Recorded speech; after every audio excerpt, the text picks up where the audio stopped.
Karakter utama terbangun di tubuh wanita yang dulunya adalah istri karakter utama. Suatu pagi yang cerah, dia terbangun sebelum suaminya. Kobel masih tertidur pulas, tapi dia mulai membangunkannya agar dia bisa makan. Suami kecilnya bernama Kapil Sernoa, dan dia adalah karakter utama dalam novel ini. Seperti kebanyakan pria, anak itu tidak langsung bangun.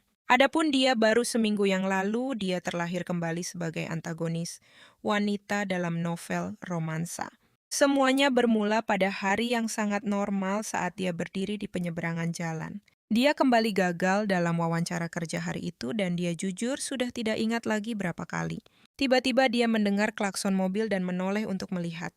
Seorang anak kecil yang terjatuh di jalan lututnya lecet dan berada dalam bahaya serius. Melihat truk itu melaju kencang, gadis pemberani itu harus menyelamatkan anak itu. Tanpa berpikir sedetik pun dia langsung menerjang ke depan roda dan meraih anak kecil yang ketakutan itu. Dia berhasil mendorong anak itu menyingkir, tapi kemudian dia berhadapan langsung dengan kematian. Sang pahlawan wanita melihat lampu depan itu menyilaukan matanya dan pada saat itu dia menahan napasnya. Setelah terasa seperti selamanya, dia membuka matanya dan menemukan dirinya di tempat yang benar-benar aneh. Gadis itu dikelilingi oleh ruang dunia lain ini, dan dia menyadari dia sudah meninggal. Sepertinya alam baka itu nyata, tapi gadis malang itu tidak ingin mati seperti itu. Tiba-tiba sebuah panel sistem muncul di depannya. Alam baka kini semacam era digital. Setelah masuk ke semacam dunia koma, gadis itu dihadapkan pada sebuah pilihan.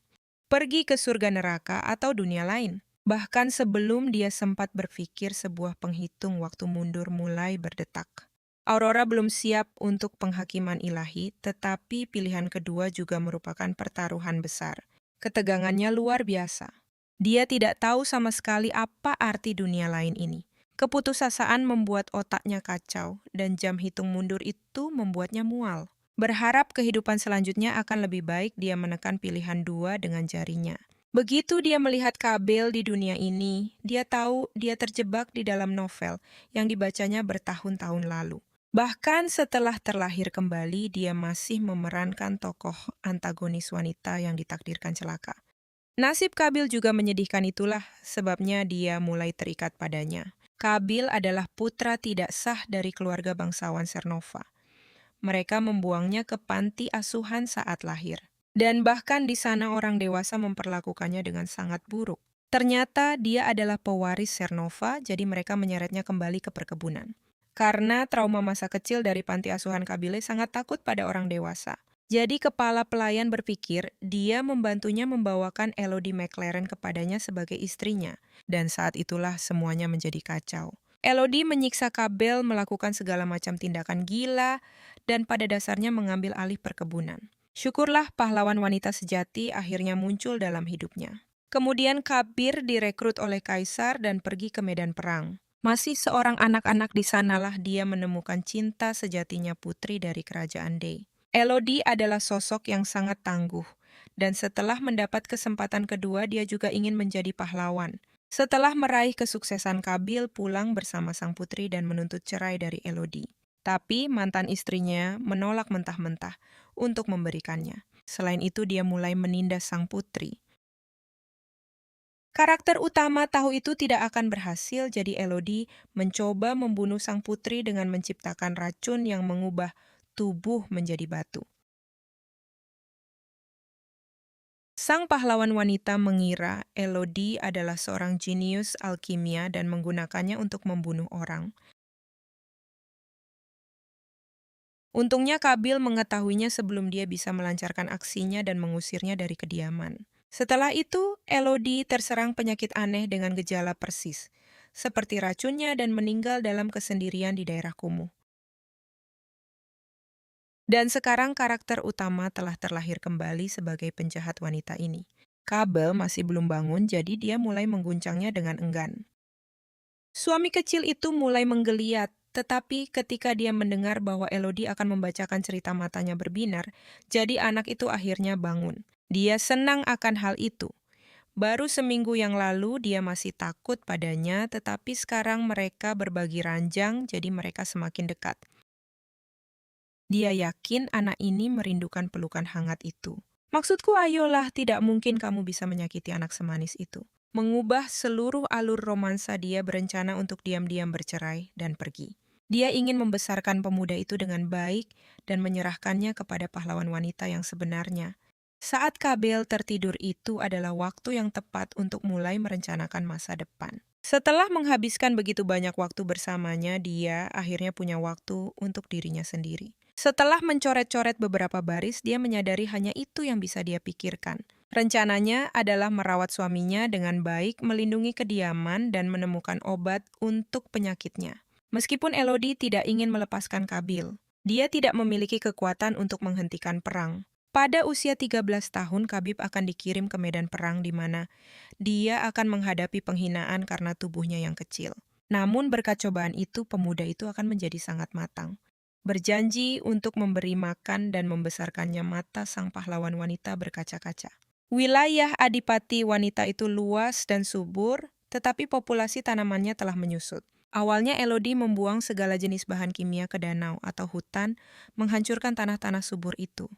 Tidak putus asa, sang pahlawan wanita akan mencari ramuan ajaib yang mampu menghidupkan kembali tanah. Dan akhirnya dia juga perlu menemukan obat untuk penyakit yang tidak dapat disembuhkan. Dalam novel itu, Elodie jatuh sakit yang membuat tubuhnya lumpuh. Penuh tekad, sang pahlawan wanita tidak ingin mati seperti itu. Dia berjanji pada dirinya sendiri bahwa dia akan menjalani hidup sehat. Laporan keuangan perkebunan itu siap dalam waktu singkat sesuai permintaan. Ayah Elodie, Earl McLaren, adalah orang bodoh kelas kakap dan serakah sekali. Mengetahui bahwa Norman, manajer rumah, khawatir gadis itu akan sama seperti ayahnya. Memilihnya sebagai nyonya adalah karena kami tidak punya pilihan lain.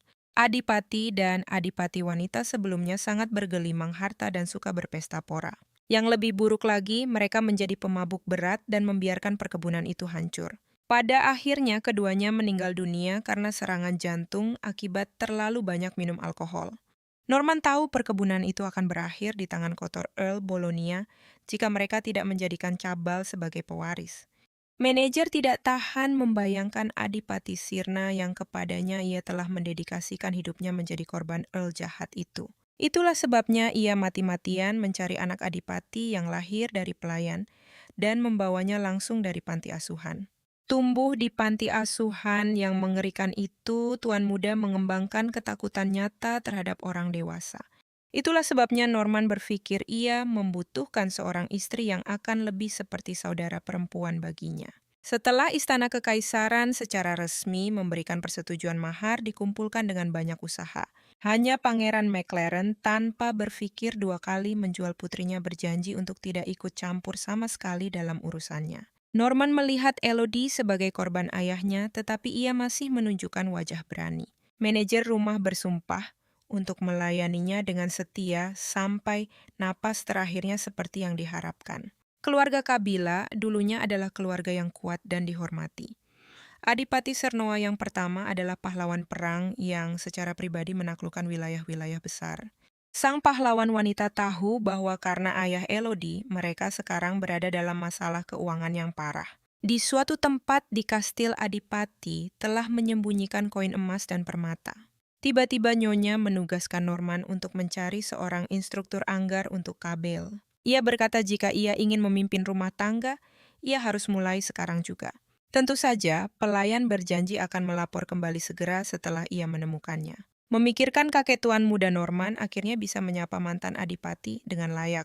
Kabel kecil sangat suka makanan manis, jadi Elodie selalu memastikan ia tidak berlebihan mengonsumsi camilan. Anak kecil itu langsung setuju, tetapi masih menyambar kue krim kecil. Pada saat itu, gadis itu merasakan beban frustrasinya sendiri menimpanya. Ia ingin memberinya sebanyak yang ia inginkan, tetapi terlalu banyak gula tidak baik untuknya. Kabel hanyalah seorang anak kecil, jadi Elodie menyarankan mereka bermain kejar-kejaran.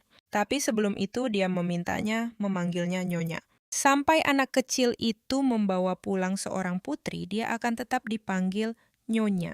Karena dia bersikeras dipanggil Nyonya, Kabil merasa harus memanggilnya begitu. Setelah mengatakan itu, Milady menyuruhnya menghitung sampai 10, lalu dia lari bersembunyi. Anak kecil itu dengan mata polosnya melihatnya pergi dan mulai menghitung dengan sangat pelan. Permainan mereka tampak sangat riang seolah waktu berhenti sejenak. Namun setiap detik berlalu, mata anak laki-laki itu semakin dingin. Bingung, Elodie berbalik dan melihat tatapan kosong di matanya. Tiba-tiba Kabel berlari dan menerjangnya memeluknya erat.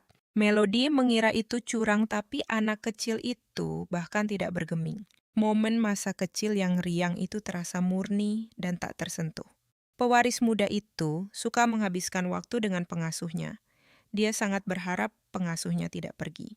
Anak itu mengira pengasuhnya manis dan baik hati, dan dia tidak akan pernah melepaskannya mulai hari ini. Sang pahlawan wanita mengandalkan instruktur Anggar untuk melatih Duke. Sir Betos menyetujui permintaan itu, tetapi alih-alih seorang Duke, dia melihat seorang anak kecil yang ketakutan. Beban masa lalunya membuat Kabel tidak bisa sepenuhnya berintegrasi ke dalam masyarakat. Dan Elodie tahu persis apa yang dipikirkan tuannya. Dia akan menanganinya. Pengasuh itu menjelaskan bahwa anak laki-laki itu dianiaya di panti asuhan dan meminta Betos untuk menjaganya. Dia juga tampak kecil bagi tuannya, tapi dia bertindak cukup dewasa. Berjanji akan selalu ada di dekatnya, sang pahlawan wanita mencoba meyakinkan anak kecil itu bahwa pamannya adalah orang baik. Dia berjanji akan duduk di dekatnya agar dia bisa melihatnya. Abel sepertinya hanya bisa mempercayainya. Selebihnya, dia berhasil meyakinkan sang guru bahwa Elodie hanya sedang asik membaca buku. Mungkin itu karena kepintaran alami Elodie, tapi dia sepertinya memahami seluruh struktur sihir. Ramuan otaknya pada dasarnya terlahir dengan mana tanah dan angin hampir terlalu banyak untuk seorang penjahat wanita.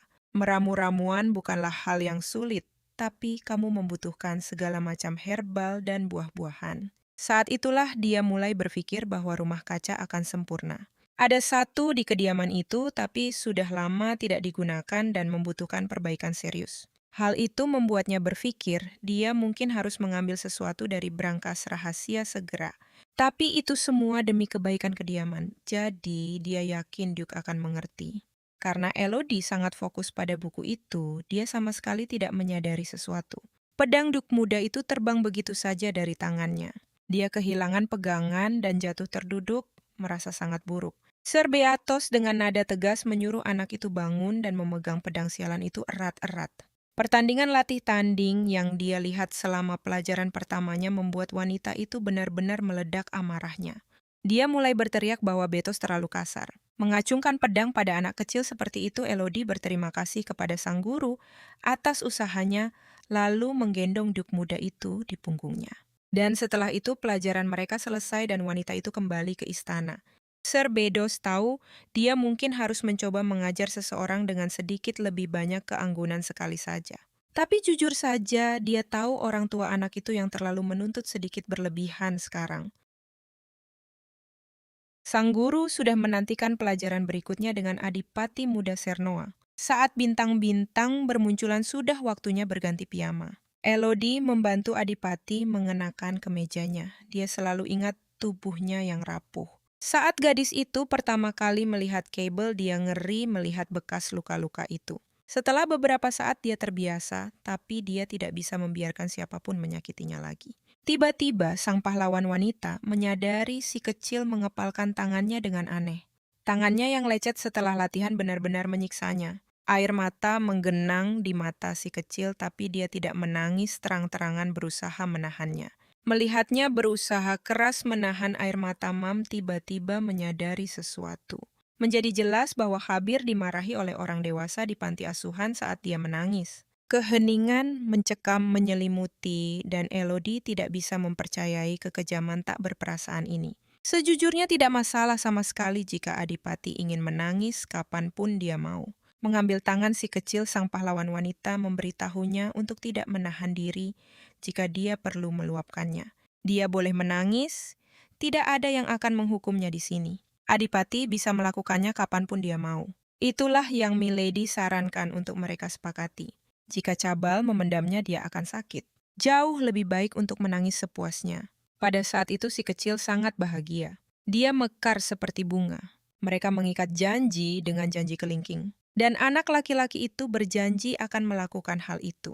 Saat Elodie mengoleskan salep, dia meyakinkannya bahwa orang dewasa yang menyakitinya itu bukan siapa-siapa. Mereka benar-benar bukan siapa-siapa bagi Cabal. Tapi mereka tetap meninggalkan bekas luka di jiwa dan tubuhnya. Dia masih takut, tapi Nyonya siap memarahi habis-habisan orang-orang itu untuknya. Satu persatu dia mengambil pensil dan kertas dan meminta anak itu untuk mencoba mengingat wajah mereka. Malam itu berakhir dengan tenang. Anak-anak kecil itu tertidur di samping satu sama lain setelah menggambar staf panti asuhan yang sangat jahat. Sudah larut malam ketika pelayan datang untuk menidurkan anak-anak. Gadis itu tiba-tiba melihat kertas itu dan senang karena mereka sedang menggambar. Elodie membenci bajingan-bajingan di gambar itu. Jika dia pernah melihat mereka, mereka akan tamat. Keesokan paginya, melihat segunung emas Norman tidak bisa mempercayai matanya. Elodie mengatakan dia sama terkejutnya dan tidak tahu simpanan ini bahkan ada.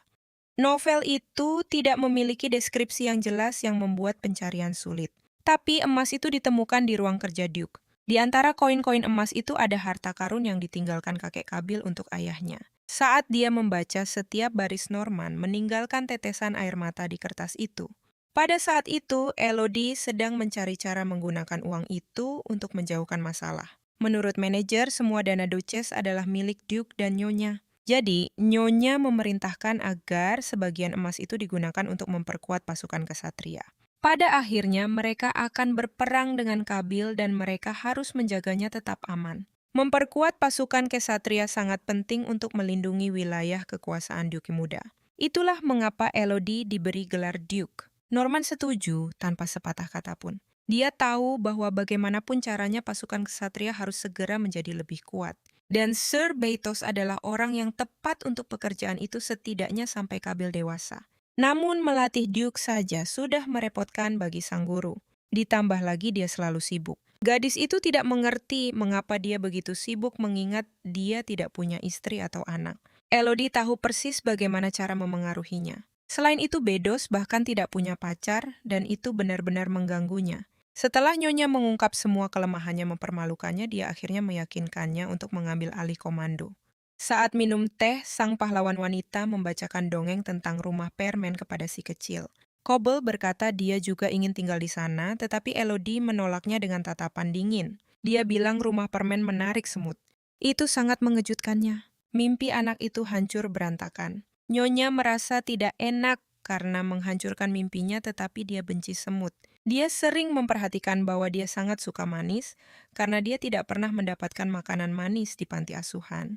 Saat si kecil menghabiskan kuenya, Nyonya tiba-tiba menyadari sesuatu yang menakjubkan. Setelah memintanya berdiri, sang pahlawan wanita menyadari betapa tingginya dia sudah tumbuh.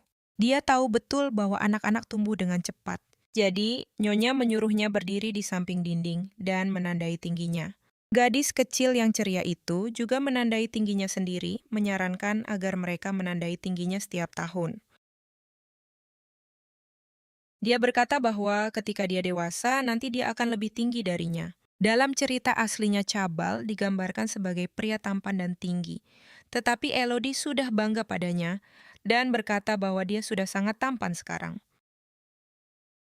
Sejak dia lahir, si kecil belum pernah mendengar ada yang memanggilnya tampan. Dia memeluk Nyonya erat-erat dan berjanji akan memeluknya dengan cara yang sama ketika dia sudah dewasa dan tinggi. Sang pahlawan wanita tahu bahwa dia hanya akan memeluk putri ketika dia dewasa nanti.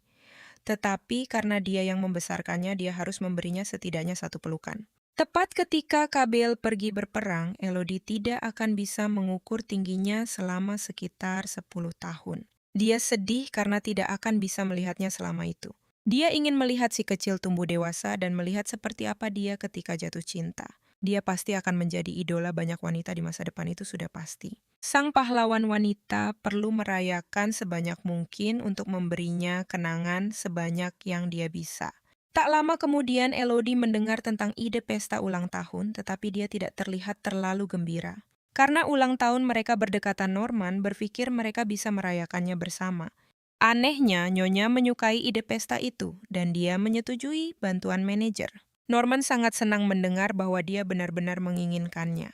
Percakapan ini benar-benar mengganggu wanita itu. Dia tidak bisa berhenti memikirkan ulang tahun itu meskipun ingatannya samar. Elodie tidak punya kenangan indah tentang hari-hari itu. Earl McLaren dengan anak-anak di luar nikahnya. Dia tidak pernah merayakan satu pun dari mereka. Dan Elodie juga tidak terlalu akrab dengan anak-anak lain. Ditambah lagi, ibunya yang merupakan istri khusus agak dingin padanya. Meskipun ada satu kenangan indah saat kakaknya sendiri mengucapkan selamat padanya.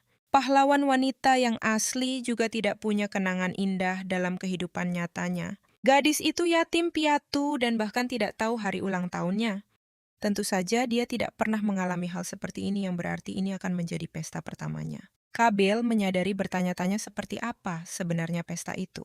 Menurut ibu itu adalah hari dia lahir ke dunia ini. Dia berkata, itu adalah hari di mana kamu bisa makan sepuasnya dan mendapatkan hadiah. Dia menyadari bahwa Kabil yang hidup dalam kondisi mengerikan itu juga tidak pernah merayakan ulang tahunnya. Memikirkan apa yang akan diberikan padanya Elodie, memutuskan bahwa mainan akan menjadi hadiah yang sempurna untuk seorang anak. Anak kecil itu adalah pembelajar yang cepat mempelajari beberapa kata dalam bahasa kuno. Itu masuk akal mengingat dia ditakdirkan untuk menjadi seorang ahli pedang. Seorang ahli pedang menggunakan mana mereka untuk menciptakan aura. Kobil memiliki tingkat kontrol yang tinggi karena dia mempelajari bahasa kuno dengan sangat mudah. Kue krim bertingkat dengan stroberi menjadi pusat perhatian pesta. Semua orang penting dari istana berkumpul untuk ulang tahun. Para pelayan sangat gembira melihat-lihat hadiah yang mereka siapkan untuk nona muda. Gaun biru langit itu sangat menawan dan pita-pita itu sangat cocok untuk rambutnya. Gadis-gadis itu memuji penampilannya dan menyarankan mereka bertukar hadiah juga. Kemudian seorang pelayan menyerahkan hadiah buatan tangannya sendiri kepada Elodie dengan malu-malu menawarkan kotak itu kepada anak itu. Dia bilang itu bukan apa-apa yang istimewa.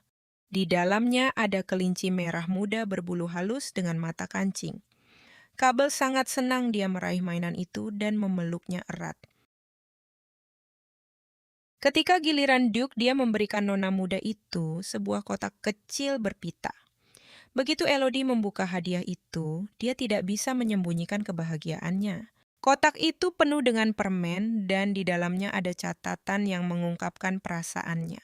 Waktu berlalu begitu cepat dan setahun kemudian Elodie berusia 14 tahun dan Kabel berusia 8 tahun. Norman mendekati nyonya rumah meminta agar lebih banyak pelayan dipekerjakan untuk perkebunan. Serbetos telah melakukan pekerjaan yang luar biasa dalam memimpin para ksatria tahun lalu. Berkat dia bahkan para pemula pun telah bergabung dengan barisan ordo. Para pelayan kewalahan memasak untuk para ksatria, jadi kami memutuskan untuk merekrut staf baru. Beberapa hari yang lalu Kabile berdiri dengan percaya diri di hadapan para ksatria untuk pertama kalinya sebagai tuan mereka.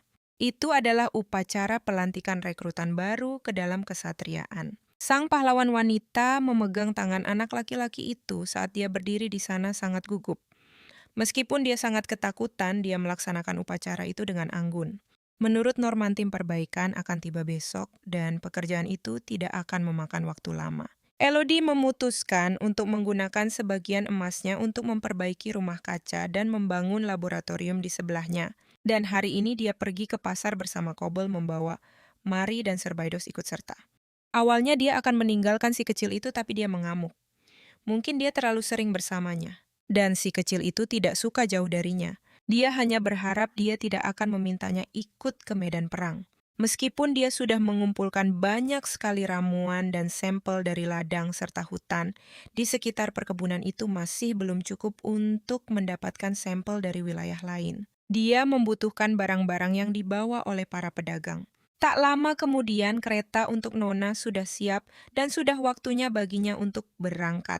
Ketika mereka tiba pasar jauh lebih ramai dari yang Elodie duga. Mungkin lebih kecil dibandingkan dengan perkebunan tapi pasti akan terus berkembang. Melihat keramaian itu Serbeatos memperingatkan Nona dan Tuan untuk berhati-hati. Tiba-tiba sesuatu yang tidak biasa menarik perhatian sang pahlawan wanita. Pandangannya terpaku tertarik oleh cahaya menyilaukan dari ratusan pelancong di atas gajah dan unta yang dihiasi dengan warna-warna cerah. Tapi ada sesuatu yang aneh pada wajah mereka. Mari ingat bahwa kelompok dagang Rondia ini bepergian ke seluruh benua. Saat menjelajahi pasar, sang pahlawan wanita membeli beberapa parfum dari grup Rondia. Alih-alih barang biasa, dia menggunakan jenis yang menarik pria yang membuatnya berada dalam situasi sulit. Tapi kemudian Kabel muncul dan dengan tenang menyelamatkannya. Juga episode ini menampilkan ciuman pertama Adipati muda, jadi Elodie tidak yakin apakah melihat-lihat parfum itu sepadan. Ada lebih banyak orang dari yang dia kira, dan beberapa bahkan berteriak tentang boneka kucing yang bisa bicara. Pasar begitu heboh sehingga semua orang berdesakan untuk melihat boneka bicara ini. Terjebak dalam keramaian, dia mulai berteriak memanggil Khabir, tapi dia terlalu jauh. Si kecil itu hanya tertelan oleh keramaian hilang di lautan raksasa. Putus asa agar tidak kehilangan satu sama lain, mereka hanya selangkah lagi untuk bersatu kembali. Tapi kerumunan itu seperti pasir isap menarik Adipati kecil, yang tak berdaya itu semakin dalam. Saat itulah dia menyadari dia kehilangan jejaknya. Setelah beberapa menit, mereka berhasil melepaskan diri, tapi Kabil tidak ditemukan dimanapun. Kehilangan semua harapan, Elodie panik tidak tahu di mana dia berada. Sementara itu, kerumunan itu menghempaskan anak itu sampai ke seberang jalan, ke terowongan bawah tanah di gang sepi. Sekelompok berandalan tiba-tiba memanggilnya. Para berandalan muda itu menghalangi jalannya dan bertanya apakah namanya Kabil. Anak kecil yang tersesat itu tidak bisa berkata apa-apa, seperti dia kembali ke panti asuhan lagi. Beberapa anak ini hidup dari mencopet sementara Adipati hidup mewah. Si kecil brengsek itu menarik kerah Kabir dan menuntut segalanya bahkan pakaiannya. Terdampar di dunia yang kejam ini, Adipati yang tak berdaya itu hanya memimpikan nyonyanya.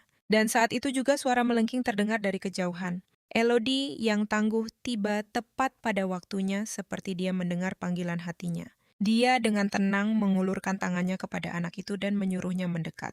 Tersesat dan bingung, anak kecil itu takut bergerak takut akan apa yang mungkin terjadi. Tapi kakinya bergerak sendiri, selangkah demi selangkah membawanya lebih dekat kepada ibunya. Setelah anak itu aman, Nyonya ingin tahu siapa berandalan itu. Anak-anak panti asuhan tidak takut mengatakan bahwa pengecut ini akan mengompol jika kau benar-benar menakutinya. Tapi sedetik kemudian mereka melihat sesuatu. Itu membuat mereka berharap mereka tidak mengatakan apa-apa. Sambil memeluk si kecil erat Elodie yang benar-benar kalap dan matanya menyala-nyala menyuruh mereka tutup mulut. Itu membuat anak panti asuhan itu kesal sekali dan dia tidak habis pikir mengapa anak ingusan ini berlagak pahlawan. Tuan Betos akhirnya menemukan wanita dan pria itu, tapi gadis itu belum selesai memberi mereka pelajaran karena menyerang orang. Melihatnya, sang pahlawan wanita merasa semakin percaya diri. Dia muncul tepat waktu. Anak-anak itu kabur dan Betos ingin mengejar mereka, tapi tidak perlu. Berandalan-berandalan itu mengenal Khabir dari panti asuhan. Anak-anak seperti itu bisa ditemukan di mana-mana. Setelah rumah kaca selesai dibangun, Elodie berencana untuk berjalan-jalan keliling kota. Dia sedang melamun ketika dia melihat sepotong perhiasan mewah di tanah. Itu mengingatkan Bedos pada bros tua jenis yang terlihat seperti artefak. Artefak adalah benda sihir sekali pakai yang berisi mantra. Sebagian besar artefak yang berisi sihir kuno telah menghilang. Artefak adalah barang mewah yang hanya mampu dibeli oleh para bangsawan. Sang pahlawan wanita memutuskan untuk mengembalikannya kepada pemilik aslinya. Tapi tiba-tiba seseorang memanggil mereka. Rekan tim Rondia sedang mencari dua anak laki-laki yang lebih pendek darinya. Mereka mencuri brosnya. Elodie sedang memegang bros yang hilang darinya. Pria itu berterima kasih padanya, air mata mengalir di wajahnya ketika dia mendapatkannya kembali. Bros itu adalah kenang-kenangan dari ibunya. Jadi kedua orang ini pada dasarnya adalah pahlawannya sekarang. Serka adalah ketua dari Rondia Merchant Guild karena menemukan kenang-kenangan ibunya yang tak ternilai harganya. Serka ingin memberinya sesuatu, tetapi para pahlawan malah mengundangnya untuk mengunjungi perkebunan mereka. Pahlawan wanita itu menjelaskan bahwa anak itu adalah adipati dari perkebunan Sernoa. Sudah benar-benar terkesima pria itu diundang untuk mengunjungi perkebunan sebelum meninggalkan kota malam itu. Diselimuti misteri Kastil Cernova menjadi pusat perhatian. Hujan turun sangat deras, dan guntur begitu keras sampai dinding-dinding bergetar. Suara-suara menyeramkan di luar membuat adipati kecil itu terjaga dan mimpi buruk terus menghantuinya. Anak itu melihat pria berpenampilan jahat ini hendak menghukumnya. Kabel membuat kesalahan lagi dan dia memohon ampun takut akan dipukuli. Anak laki-laki itu memohon belas kasihan, tetapi tangan guru yang marah itu tak kunjung turun. Anak itu benar-benar terbuang noda bagi masyarakat tanpa tempat untuk bernaung. Dan kemudian dia mendengar suara nyonyanya mengatakan dia akan dibuang lagi. Elodie merasa anak ini tidak pantas menerima semua ini. Pada saat itu, anak kecil itu merasa hatinya hancur berkeping-keping dan semua mimpinya musnah. Nyonya itu pergi tanpa jejak, hanya bantal dingin dan kekosongan yang menyelimuti segalanya. Bingung, Kabel bangkit dari tempat tidur dan memanggil nyonyanya. Kesadaran itu menghantamnya dengan keras. Dia menundukkan kepala dan air mata mengalir di pipi anak itu. Pada saat yang mengerikan itu, dia berpikir wanita itu pergi untuk selamanya. Namun kemudian suara Elodie memecah kesunyian. Seperti sambaran petir, gadis itu mendengar keributan dan datang untuk memeriksa apakah Adipati sedang bermimpi buruk. Matanya masih basah oleh keputusasaan, belum juga kering. Dia telah melepaskan tangannya hari ini. Dia datang mencarinya hari ini, tapi tidak ada jaminan dia akan melakukannya lagi. Cabal berpikir dia bisa meninggalkannya, tapi dia berdoa agar dia tidak melakukannya. Tanpa sepatah kata pun, duk muda itu membenamkan wajahnya padanya, menyerap kehangatannya sambil mencengkeram ke mejanya. Anak itu bilang dia bisa membentaknya. Dia bahkan bisa mempersulitnya. Melody membeku, benar-benar bingung ketika dia mendengarnya berjanji untuk tidak mengamuk lagi. Air mata sungguhan mengalir dari mata indahnya, dan dia memohon padaku untuk tidak meninggalkannya. Setelah itu, nyonya itu memeluk si kecil, mengira dia hanya ketakutan oleh apa yang terjadi. Sebelumnya, dia menawarkan bahunya agar dia bisa menangis sepuasnya dan merasa lebih baik. Tiba-tiba dia mendapat ide untuk mengadakan pertunjukan wayang kulit dan dia melompat kegirangan. Anak-anak duduk di lantai dan Elodie menyalakan lilin di kegelapan pekat. Ketika Melanie mulai membuat bentuk dengan tangannya bayangan menari di dinding. Itu adalah ide yang sangat brilian dan si kecil sangat gembira melihat anak anjing itu. Semua perasaan buruk itu lenyap begitu saja seolah tidak pernah ada. Dan duk muda itu bersenang-senang. Sepertinya si kecil sudah merasa lebih baik dan itu sangat melegakan baginya. Malam itu gadis itu tertidur pulas tapi suami kecilnya tidak bisa tidur. Memikirkannya, dia benar-benar tidak bisa mengerti mengapa wanita itu begitu baik. Memikirkan sifat lembutnya, Kabile merasa benar-benar tidak berguna. Pada hari mereka pertama kali bertemu, anak itu masih kacau karena panti asuhan. Dan meringkuk di sudut, dia menangis pelan ketika tiba-tiba mendengar suara lembut wanita itu.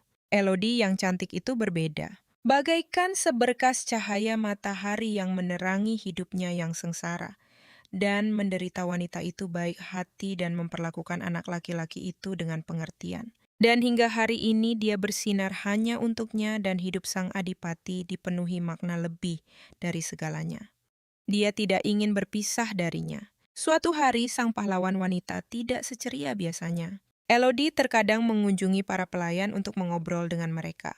Gadis itu sangat khawatir, merasa belum membuat kemajuan apapun dan bahkan tidak tahu obat apa yang harus dibuat. Pelayan itu melihat Tessie tampak tidak enak badan dan menawarkan untuk membawakannya beberapa spirit weed.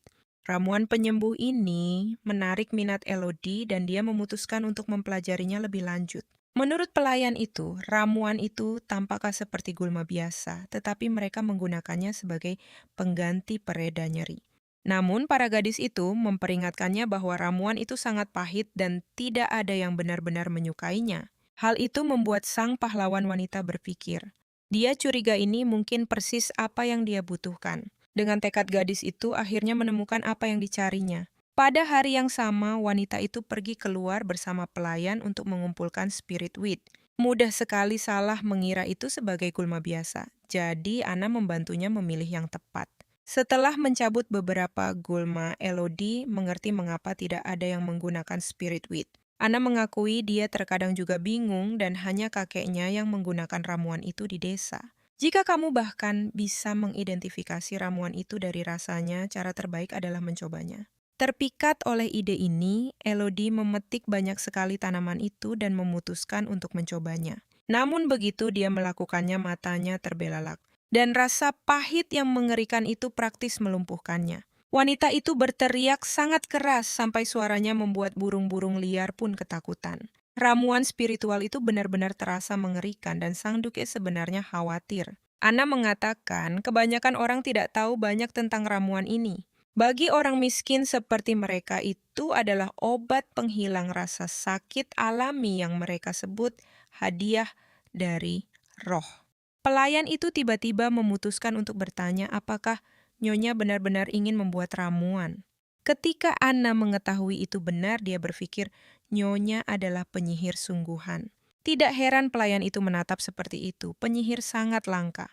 Dahulu kala seorang penyihir kuat yang berbakat alami mewariskan sihirnya kepada rakyat. Murid-muridnya menuliskan sihirnya dalam bahasa kuno berharap untuk mewariskannya kepada generasi mendatang. Namun kuil menyita sebagian besar teks kuno itu dan memberi label terlarang pada mereka.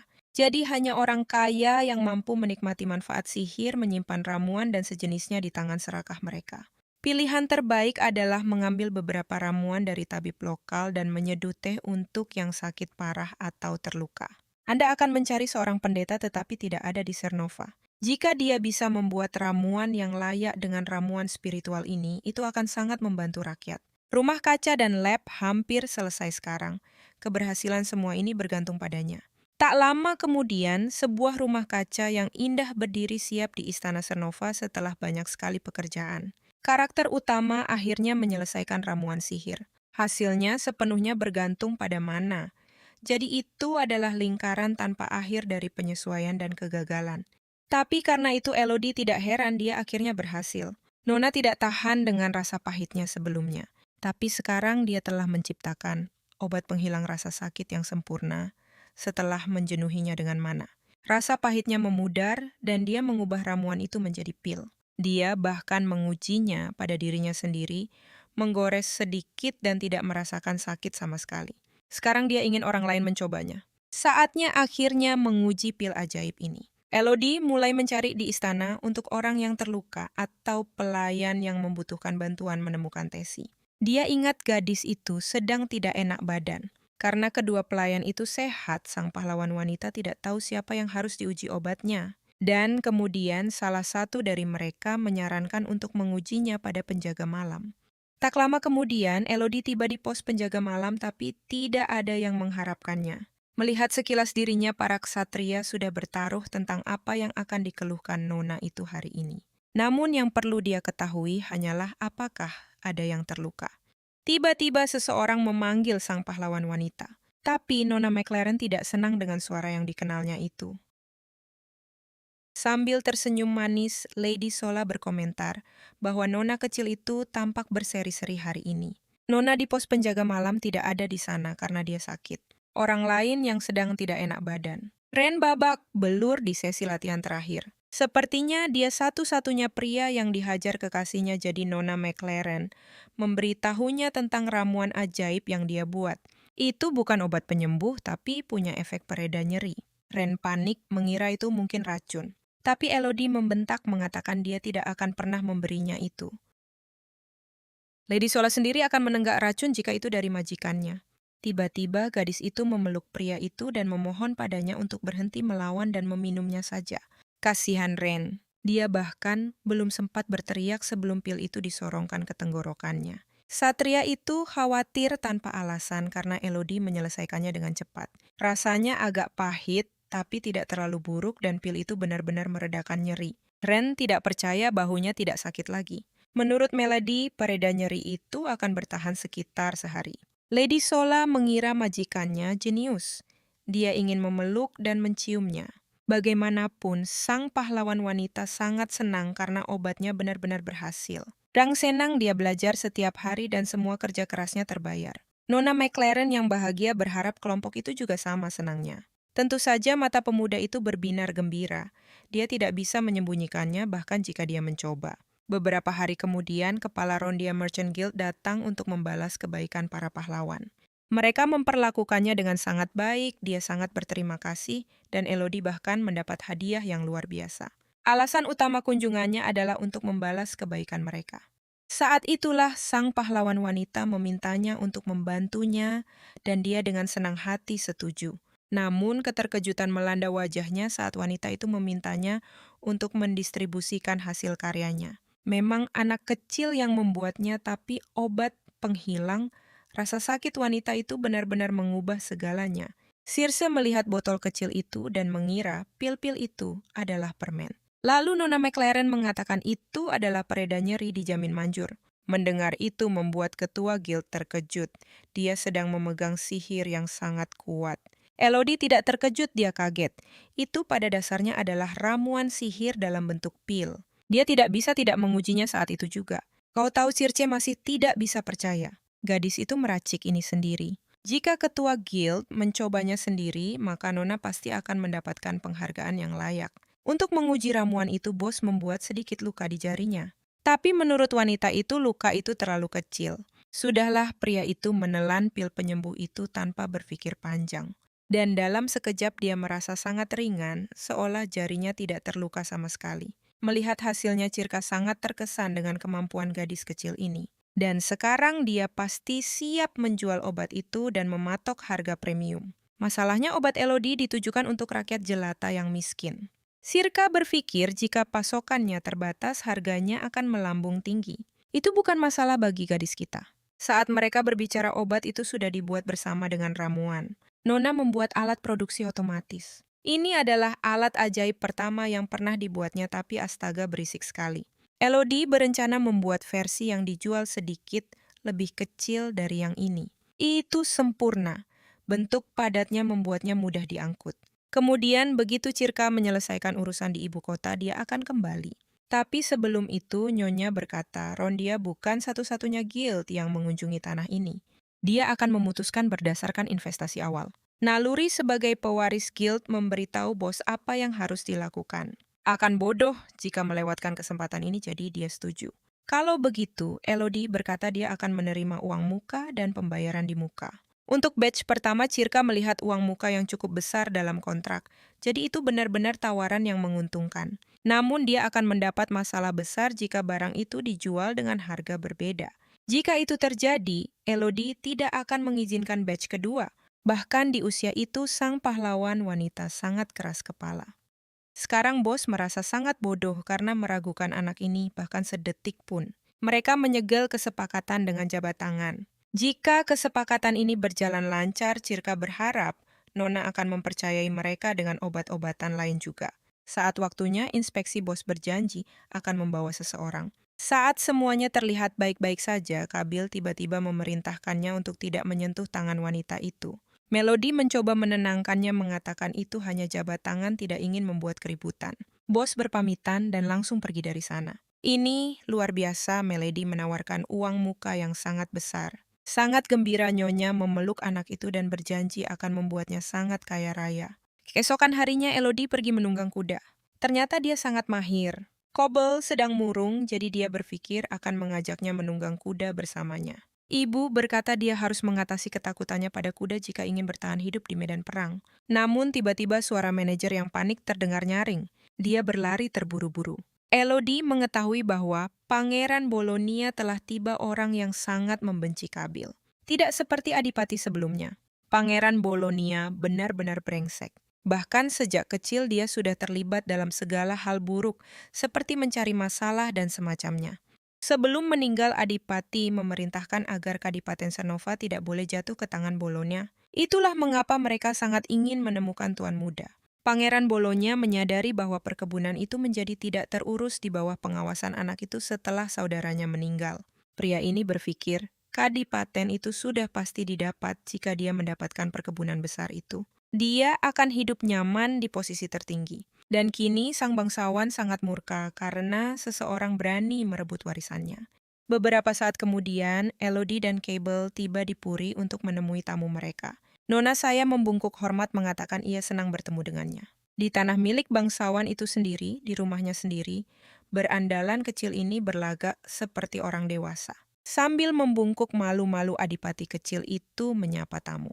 Tapi Sir Bolonia hanya melihatnya sebagai anak tikus kecil yang menjijikan. Alasan utama bangsawan itu berkunjung adalah untuk memastikan rumah ini berakhir di tempat yang seharusnya. Dengan amarah yang meluap, pria itu mulai berteriak menyuruh anak-anak itu untuk tidak berlagak seperti pemilik tempat itu. Ia berjanji akan membujuk para pengikut jika anak-anak itu mengembalikan sebagian penghasilan mereka ke wilayah Balonia. Tidak mau mendengarnya, Elodie mengancam akan mengajukan pengaduan ke pengadilan kekaisaran. Hal itu semakin membuat bangsawan itu marah. Karena ia berada di bawah kendali kaisar, ia benar-benar kehilangan akal. ketika anak nakal itu menyarankan agar ia membawa petisi itu bersamanya. Saat keluar, bangsawan yang murka itu melompat dan mengayunkan tangan mencoba memukul adipati muda itu. Sebagai adipati wanita dan tuan yang bertindak elodi secara resmi menghalangi jalannya dan mengusirnya. Nyonya, Norman diperintahkan untuk memastikan bangsawan itu segera meninggalkan Puri dengan amarah yang meluap. Pria itu mendorong manajer dan bergegas menuju pintu keluar. Jauh di lubuk hatinya ia tahu seharusnya ia menyerah saja begitu melihat wajah mereka. Tapi bangsawan itu tidak bisa membiarkan anak-anak ingusan itu lolos begitu saja setelah berbicara seperti itu kepadanya. Ia bersumpah mereka akan membayar mahal atas kesombongan sialan mereka. Beberapa hari kemudian, sang pahlawan wanita akhirnya sempat memeriksa wilayah-wilayah itu. Dia menyadari dia harus melakukannya ketika Count Bologna mengungkitnya. Wilayah perbatasan Kadipaten Sernoa dikendalikan oleh para vasal. Ketika Kaisar mengakui Cabiel sebagai pewaris para vasal, seharusnya datang dan memberikan penghormatan. Tapi Elodie tidak melihat satupun wajah yang mengakui anak haram itu. Bahkan, tidak mendapatkan satupun surat yang diharapkan gadis itu setidaknya secuil rasa hormat mereka. Dalam novel, para staf baru mulai bersikap ramah setelah Cabiel kembali dari perang. Ada adegan di mana sang putri benar-benar memarahi para pelayan itu. Dan dalam cerita aslinya, Elodie bersekongkol dengan mereka. Gadis itu terdiam. Meskipun hidupnya telah mengambil jalan yang berbeda dari cerita aslinya menjelajahi daerah itu, dia terpukau oleh keindahan lanskap kekaisaran yang luar biasa. Selanjutnya dia akan pergi ke peternakan, jadi dia menyiapkan suami kecilnya untuk berangkat. Kabul berjanji akan angkat bicara jika keadaan menjadi terlalu sulit baginya. Begitu anak itu melompat ke atas kuda, mereka pun memulai perjalanan yang luar biasa. Segala sesuatu di sekitar mereka berkilauan indah, jadi sang wanita sangat gembira. Mereka dikelilingi oleh tanah tak berujung dataran dan ladang yang semuanya dimiliki oleh adipati muda itu. Tapi untuk saat ini, si kecil belum benar-benar memahami apa artinya itu. Tanah-tanah ini dulunya telah ditaklukkan dalam perang oleh adipati pertama. Jadi sekarang Kabel lah yang harus mengelola semua ini. Selain itu, dia seharusnya melindungi orang-orang yang tinggal di sana menurut Nyonya. Itu adalah tugasnya untuk memastikan orang-orang memiliki kehidupan yang baik dan tidak kelaparan. Pada saat-saat ketika Duke setuju, sang pahlawan wanita tahu dia melakukan hal yang benar. Dan si kecil sangat menyukai setiap sentuhan yang diberikannya. Tiba-tiba wanita itu bertanya-tanya mengapa orang-orang mengelola pertanian seperti ini. Tanah itu dibagi menjadi 3 bagian dan mereka menanam gandum dan jelai secara bergantian. Tapi fakta bahwa satu bagian selalu dibiarkan kosong benar-benar mengganggunya. Dia cukup yakin alasan tanah yang tidak terpakai itu ada hubungannya dengan nutrisi tanah. Tapi kemudian orang bisa menanam lobak atau semanggi yang akan mengisi kembali nutrisi di tanah. Memikirkannya, Nona McLaren menyadari bahwa orang-orang tidak pernah benar-benar berinvestasi dalam meneliti area ini. Alasan untuk itu mungkin para bangsawan tidak peduli sama sekali dengan kehidupan petani. Tiba-tiba Milady berkata, Kabil akan menjadi penguasa yang layak. Setidaknya dia akan memastikan hal itu. Beberapa bulan setelah metode baru diterapkan, panen mulai melimpah. Dan kehidupan para petani kembali membaik. Tentu pendapatan pajak meningkat, tetapi banyak orang juga kembali ke wilayah itu. Beberapa musim berlalu seperti itu dan Kabile memiliki 1 tahun tersisa sebelum mendapatkan dekret kerajaan. Suatu hari, seorang pelayan bergegas masuk ingin memberitahunya bahwa tanaman aneh lainnya telah tumbuh. Bahkan setelah dewasa, Elodie masih sangat tertarik pada tanamannya. Akhir-akhir ini, beberapa tanaman aneh yang bahkan tidak dikenalnya muncul di rumah kaca. Anehnya, sang pahlawan wanita mengingat beberapa tanaman dari kehidupan masa lalunya. Elodie juga menyiapkan beberapa obat penghenti pendarahan dan salep yang serius bersiap untuk perang. Anna bilang Kapil masih berlatih dan dia semakin giat akhir-akhir ini. Lalu Milady menyuruh pelayan menyiapkan makanan agar mereka bisa makan saat Kabil kembali. Dia ingin menjenguk Kabil, tapi dia tidak diizinkan mengunjunginya sejak kejadian 3 tahun lalu. Anak itu mengumumkan ingin berlatih dengan Brian, jadi Brian memberitahunya bahwa dia tidak perlu datang lagi. Dia hanya tinggal menonton, tapi merasa seperti mengganggu. Mengingat kembali saat Kabil pertama kali menggunakan artefak sihir, Elodie sangat terkesima. Dia menyadari anak itu sudah dewasa dan tidak takut pada Brian lagi. Begitulah perasaan Milady seperti dia mengantar anaknya ke sekolah untuk pertama kalinya. Tak lama setelah membaca koran gadis kita, mengetahui beberapa hal menarik. Berita itu mengungkapkan bahwa Quill telah terlibat dalam perang. Ternyata Kekaisaran Heklos adalah kekaisaran terbesar di benua dan perang yang akan pecah dimulai di benua timur. Di Kekaisaran Urta, mereka memburu siapapun yang tidak percaya pada agama Teaser yang dianut sebagian besar orang di Freya. Dan satu persatu mereka mulai menyerbu negara-negara tetangga kecil. Lalu mereka mengumumkan akan mengembalikan mana kepada kaisar dewa mereka. Dan mulai membunuh pendeta serta penyihir tanpa pandang bulu menyebut mereka bidat. Dalam perang melawan Kekaisaran Urta inilah Kabil akan membuka potensinya. Mendengar tentang perang itu, wanita itu tampak stres. Dan itu sangat jelas pelayan itu bilang dia mendengar pendeta lain diculik. Elodie bahkan tidak ingin mendengar berapa lama para biadab ini berencana melanjutkan ini. Jika Kekaisaran dan Kuil Agung benar-benar bekerja sama Kabil, tidak akan diculik secepat ini. Di permukaan Kekaisaran dan Kuil tampak seperti sekutu, tetapi hubungan mereka sama sekali tidak ramah. Kaisar menginginkan perang dengan Urta yang bahkan telah mencapai perbatasan barat.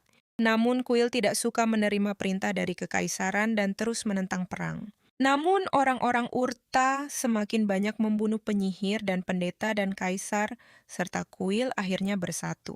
Begitu perang dimulai, konflik internal kembali berkobar karena perebutan kekuasaan politik.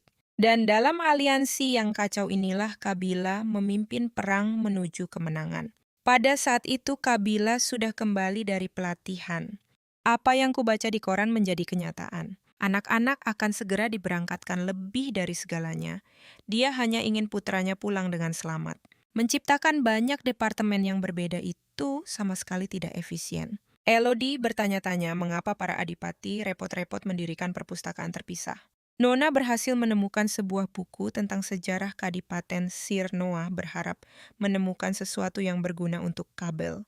Dia memutuskan untuk membacanya. Buku itu mengatakan adipati pertama menggunakan artefak untuk mendapatkan kekuatannya. Itu adalah bros yang sama dari potret adipati pertama yang pernah dilihatnya sebelumnya. Sekarang dia mengerti bahwa itu adalah artefak yang sebenarnya. Bros itu seharusnya diwariskan, tetapi Elodie belum pernah melihatnya. Gadis itu bahkan berpikir mantan adipati telah menjualnya. Meski begitu, dia memutuskan untuk memeriksa apakah ada mekanisme tersembunyi.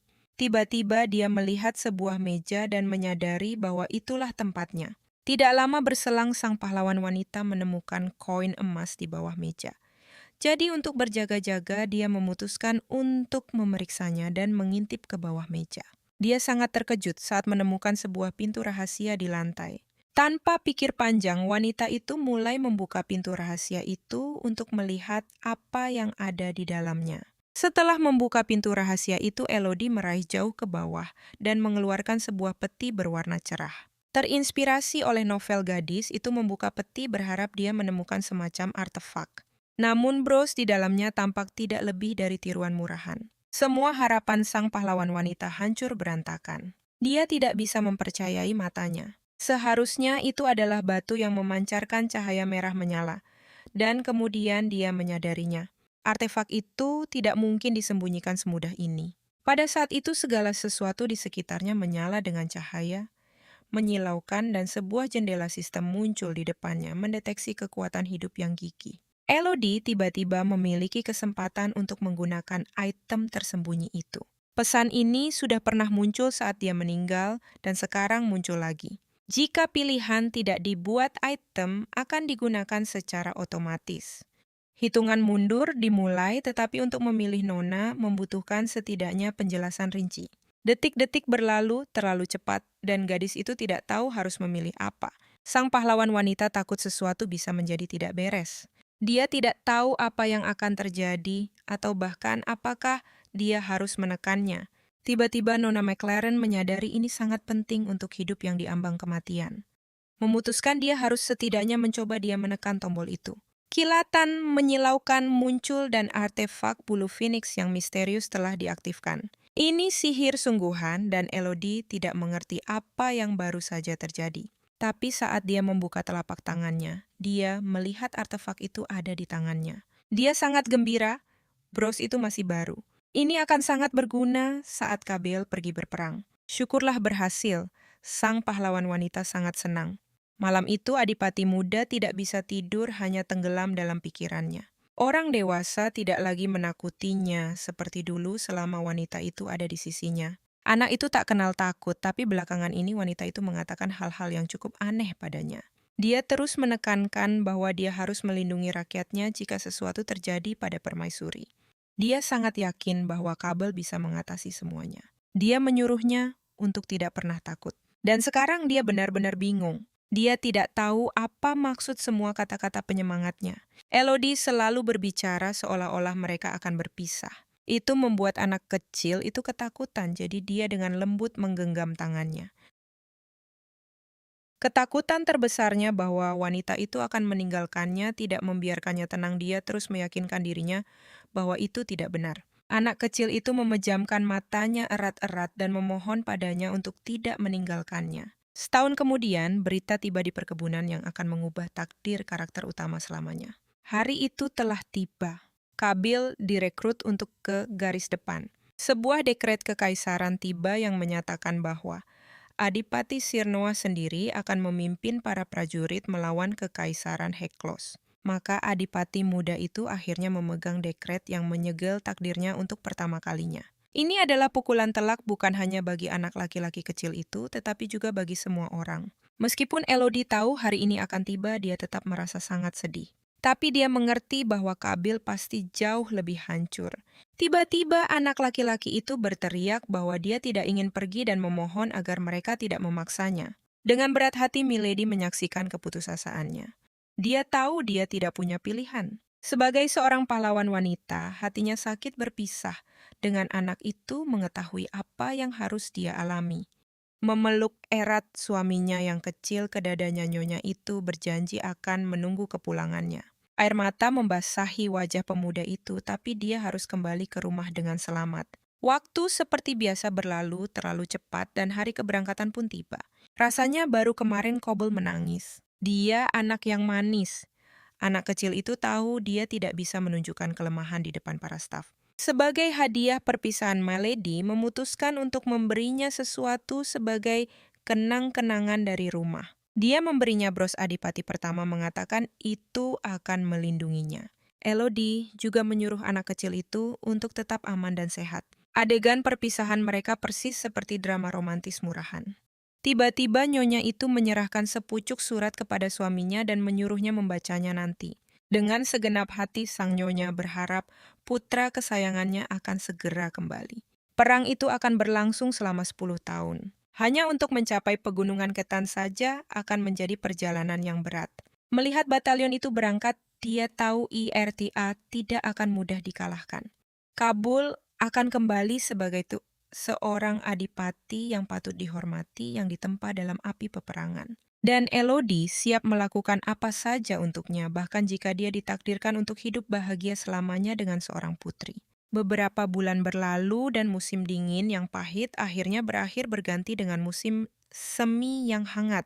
Sejak sang tuan pergi, sang nyonya telah sepenuhnya mencurahkan dirinya untuk mempelajari ramuan. Bukan hanya Anna, tetapi semua orang di kediaman itu merasa kasihan padanya. Namun yang bisa mereka lakukan hanyalah tetap berada di sisinya. Setidaknya dia berpikir itu adalah hal yang baik bahwa perang itu diperjuangkan bersama pihak kuil.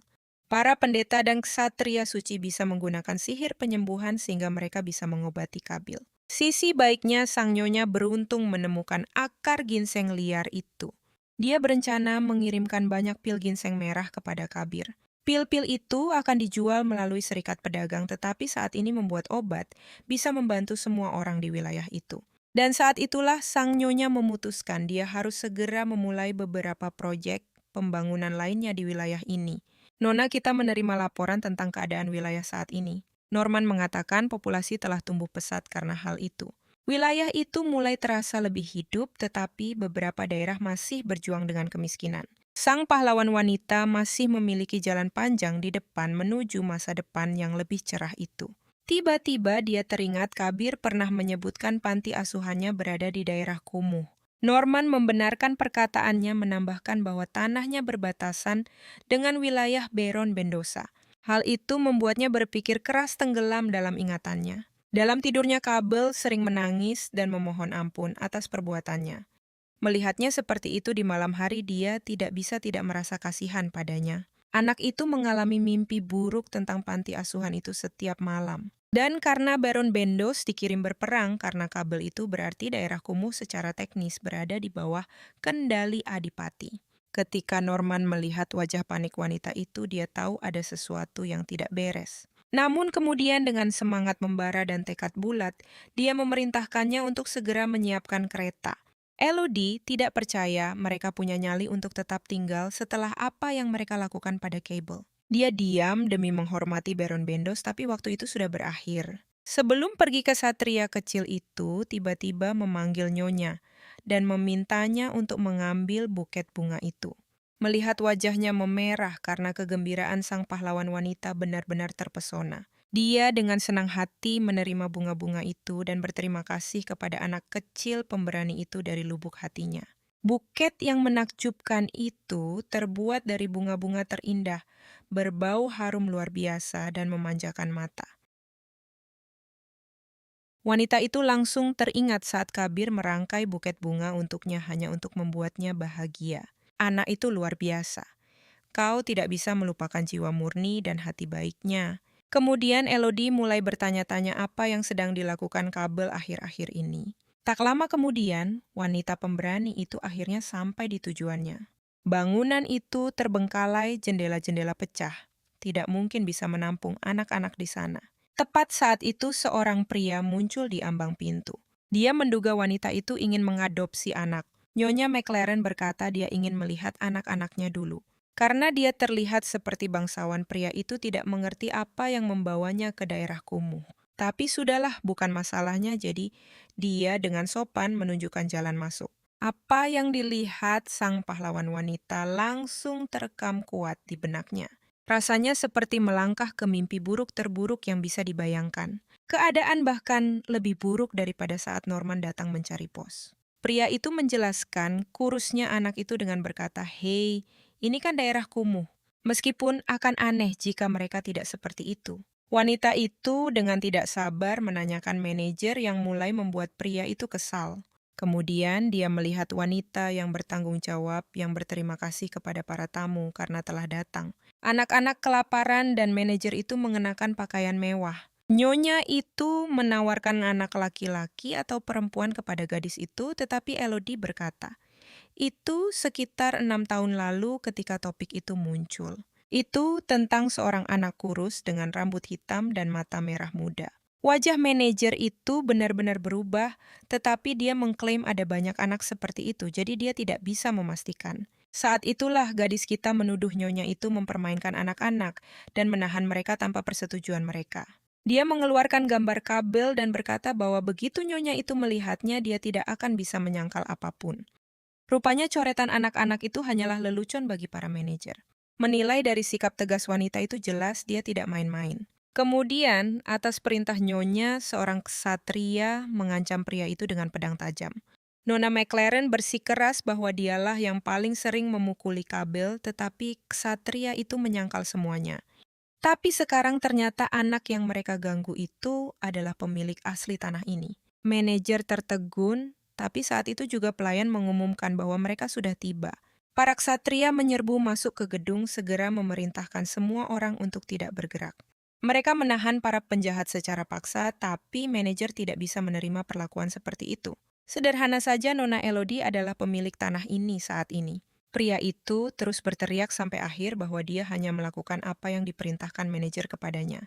Anak-anak yatim piatu diselamatkan dari cengkeraman para manajer jahat itu dan akhirnya bebas. Tapi sekarang pertanyaannya adalah apa yang harus dilakukan dengan anak-anak ini? Ide gila sang pahlawan wanita adalah membangun panti asuhan baru dan mengirim mereka ke sana. Semuanya sudah selesai dan Milady berterima kasih kepada Sir Therian atas pengawalan itu. Atas perintah Duchess yang agung, tidak akan ada lagi daerah kumuh di tanah ini mulai hari ini dan seterusnya. Norman sangat senang sampai dia hampir terkena serangan jantung. Ini untuk Kabil, tapi Nyonya juga perlu mengamankan tanah itu untuk melindungi dirinya sendiri. Tanah ini sangat berarti baginya, itulah mengapa dia tidak ingin meninggalkannya bahkan setelah perceraian. Seolah-olah para pahlawan ditakdirkan untuk bersama. mereka selalu berdekatan. Baru larut malam itu Kabel membuka amplop dan membaca surat nyonyanya. Tidak peduli seberapa takutnya dia, tidak peduli seberapa rindunya dia, anak itu tidak bisa menunjukkan kelemahan apapun. Dia membaca setiap baris yang ditulis dengan penuh cinta, dan dia nyaris tidak bisa menahan air matanya. Seperti yang Nyonya katakan, Adipati Muda harus kuat. Yang terburuk dari semuanya terjadi di hutan gelap tempat para ksatria menjelajah. Jauh di dalam semak, belukar goblin-goblin jahat mengintai menunggu untuk mencengkeram daging manusia. Begitu mereka mencium bau manusia, mereka keluar dari persembunyian dan menyerang. Situasinya gila, tapi para ksatria tetap bertahan seperti jagoan sejati. Adipati kecil itu ketakutan dan menjaga jarak dari pertarungan. Ini adalah pertama kalinya dia melihat monster seperti itu. Tangannya gemetar saat dia mencengkeram pedangnya. Anak itu ketakutan. Entah dari mana seekor binatang hutan melesat melewati ksatria yang menjaga Adipati. Goblin jahat itu menerkam anak laki-laki itu dan si kecil meringkuk ketakutan. Tapi di detik terakhir kekuatan di dalam dirinya meledak keluar dan dia menghabisi goblin itu. Ternyata tidak sesulit yang dia kira, tapi ksatria itu masih sangat gugup saat itu. Kabel memerintahkan semua orang untuk membentuk barisan agar bisa melewati hutan ini lebih cepat. Trauma dari sebelumnya tidak membiarkan anak itu menjalani hidupnya. Tiba-tiba seorang ksatria masuk ke tendanya untuk memastikan dia baik-baik saja. Sir Bedos memberi anak itu beberapa obat penghilang rasa sakit dari Lady Elodie, kata ksatria itu. Dia akan memanggil pendeta jika rasa sakitnya terlalu parah. Pil-pil itu sudah cukup, jadi Kabil menelannya tanpa berpikir dua kali. Sebenarnya itu adalah pertama kalinya Adipati Muda itu melihat darah sejak dari panti asuhan. Meskipun begitu dia setuju untuk berlatih anggar. Sepertinya Baginda kali ini sudah keterlaluan mengirim anak kecil seperti itu untuk memimpin para ksatria.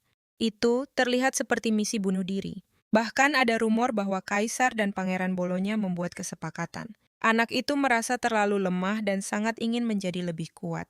Dia mencari di dalam dirinya kekuatan untuk melindungi semua orang. Ketika tiba-tiba dia mendengar sebuah suara. Yang dia inginkan saat ini hanyalah kembali kepada istrinya. Tapi kemudian dia mendengar suara Elodie di kepalanya memohon padanya untuk tidak pernah menyerah. Dia terus mengatakan bahwa suaminya yang kecil adalah penguasa tertinggi negeri ini. Entah dari mana sang guru kembali dan memberitahunya bahwa sudah waktunya untuk bersantai. Bato berkata dia bisa hancur total jika memaksakan diri terlalu keras. Tapi kata-kata itu hanya masuk telinga kiri keluar telinga kanan dan Kabel terus mengayunkan pedangnya. Butuh beberapa tahun sebelum tuan muda itu menjadi ksatria yang lebih kuat. Semuanya begitu berat, sehingga anak itu bahkan hampir tidak bisa mempercayai pikirannya sendiri. Mendengar suara aneh itu, Duke mengira Brian memanggilnya. Malam itu berakhir dengan damai dan si kecil sudah tertidur sebelum tengah malam. Dia ingat bagaimana guru anggar itu membuatnya ketakutan sebelumnya hari itu. Brian hanya menggodanya mengatakan medan perang itu dihantui oleh hantu. Dan saat itulah anak yang ketakutan itu berpikir suara yang didengarnya mungkin sebenarnya adalah hantu. Memikirkannya saja membuatnya membenamkan wajahnya ke bantal dan memejamkan mata rapat-rapat. Dia ingin menjadi sangat kuat sehingga hantu dan suara tidak akan menakutinya lagi. Tapi kemudian suara itu bertanya apakah Kabel Senova menginginkan kekuatan. Pahlawan itu sendirian di kamar yang membuatnya semakin menyeramkan. Saat bangun, dia tiba-tiba menyadari brosnya bersinar aneh. Itu menyeramkan, tapi anak itu mengira suara itu berasal dari bros. Lalu saat itu juga, suara itu memanggil pewaris nama Senova menuntutnya menjawab jika dia bisa mendengarnya. Suara itu ingin memberkati Duke muda dengan kekuatan cukup agar dia tidak takut pada apapun. Jadi Kabel bertanya siapa yang berbicara, tapi suara itu mencari seorang gadis berambut merah muda. Mungkin itu membicarakan istrinya yang memberi kehidupan pada bros itu. Pria tak dikenal ini mengatakan bahwa gadis itu menyelamatkannya saat dia hampir menghilang. Namun pria ini tahu bahwa Duke Sernoa adalah pewaris sejati. Jauh sebelumnya ketika dia memilih Sernoa pertama dan membagikan kekuatannya. Kekuatan besar bagi siapapun yang membuat kesepakatan dengannya. Anak itu juga ingin membuat kesepakatan karena dia membutuhkan kekuatan. Tapi istrinya menyuruhnya untuk tidak mudah percaya pada orang asing. Jadi anak kecil itu langsung tidur. Masih berharap untuk menyegel kesepakatan itu. Suara itu terus berusaha membujuk anak itu hari demi hari. Kabale dulu mengatakan dia ingin menjadi lebih kuat, tapi sekarang dia terang-terangan menolak. Meskipun orang asing ini terus membual tentang betapa hebatnya dia, anak itu hanya memohon padanya untuk diam. Sejak hari itu, Bros itu tidak berhenti mengoceh pada Duke kecil. Darah Senua bisa memanfaatkan mana alami dan Kabel bisa meningkatkan kekuatan itu lalu memberikannya pada Bros. Bagi anak itu kedengarannya seperti hanya dia yang selalu dirugikan. Di sini karena sangat ingin mendapatkan kekuatan suara itu, terus-menerus menekankan bagaimana anak itu bisa menjadi ahli pedang. Dan kemudian setelah dia mendapatkan kekuatan itu, sang raja bisa memecahkan segel dan mendapatkan kembali wujud aslinya. Berjanji untuk mengerahkan semua yang dia miliki, dikatakan bahwa dia akan menjadi sekutu terkuat yang pernah ada. Namun sang adipati tidak peduli sama sekali siapa hantu misterius ini, atau bahkan siapa namanya. Seperti yang diperkirakan, bos anak itu seharusnya sudah menyerah, tapi dia masih menolak. Tiba-tiba sosok yang terperangkap dalam Bros itu teringat bahwa anak itu terobsesi pada istrinya. Dia langsung bertanya apakah Kabir ingin kembali kepada istrinya. Sejujurnya sang pahlawan sangat ingin kembali padanya, bahkan hanya 1 hari lebih cepat. Maka kesepakatan itu adalah jalan keluarnya. Suara itu bersumpah, dia tidak punya alasan untuk berbohong karena dia akan terjebak membusuk di sana jika mereka tidak setuju.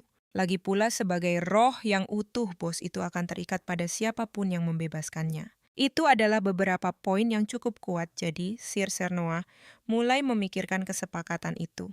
Kalau begitu, pahlawan muda itu meminta roh itu untuk menuliskan semuanya. Dan setelah semuanya siap, dia setuju. Mereka akhirnya bisa menyegel kesepakatan itu. Roh Raja Api memperkenalkan diri sebagai Ifrit dan meminta Kabir Sernoa untuk menyebut namanya. Anak itu sepenuhnya mempercayai roh itu mengulurkan Bros dan berkata Ifrit.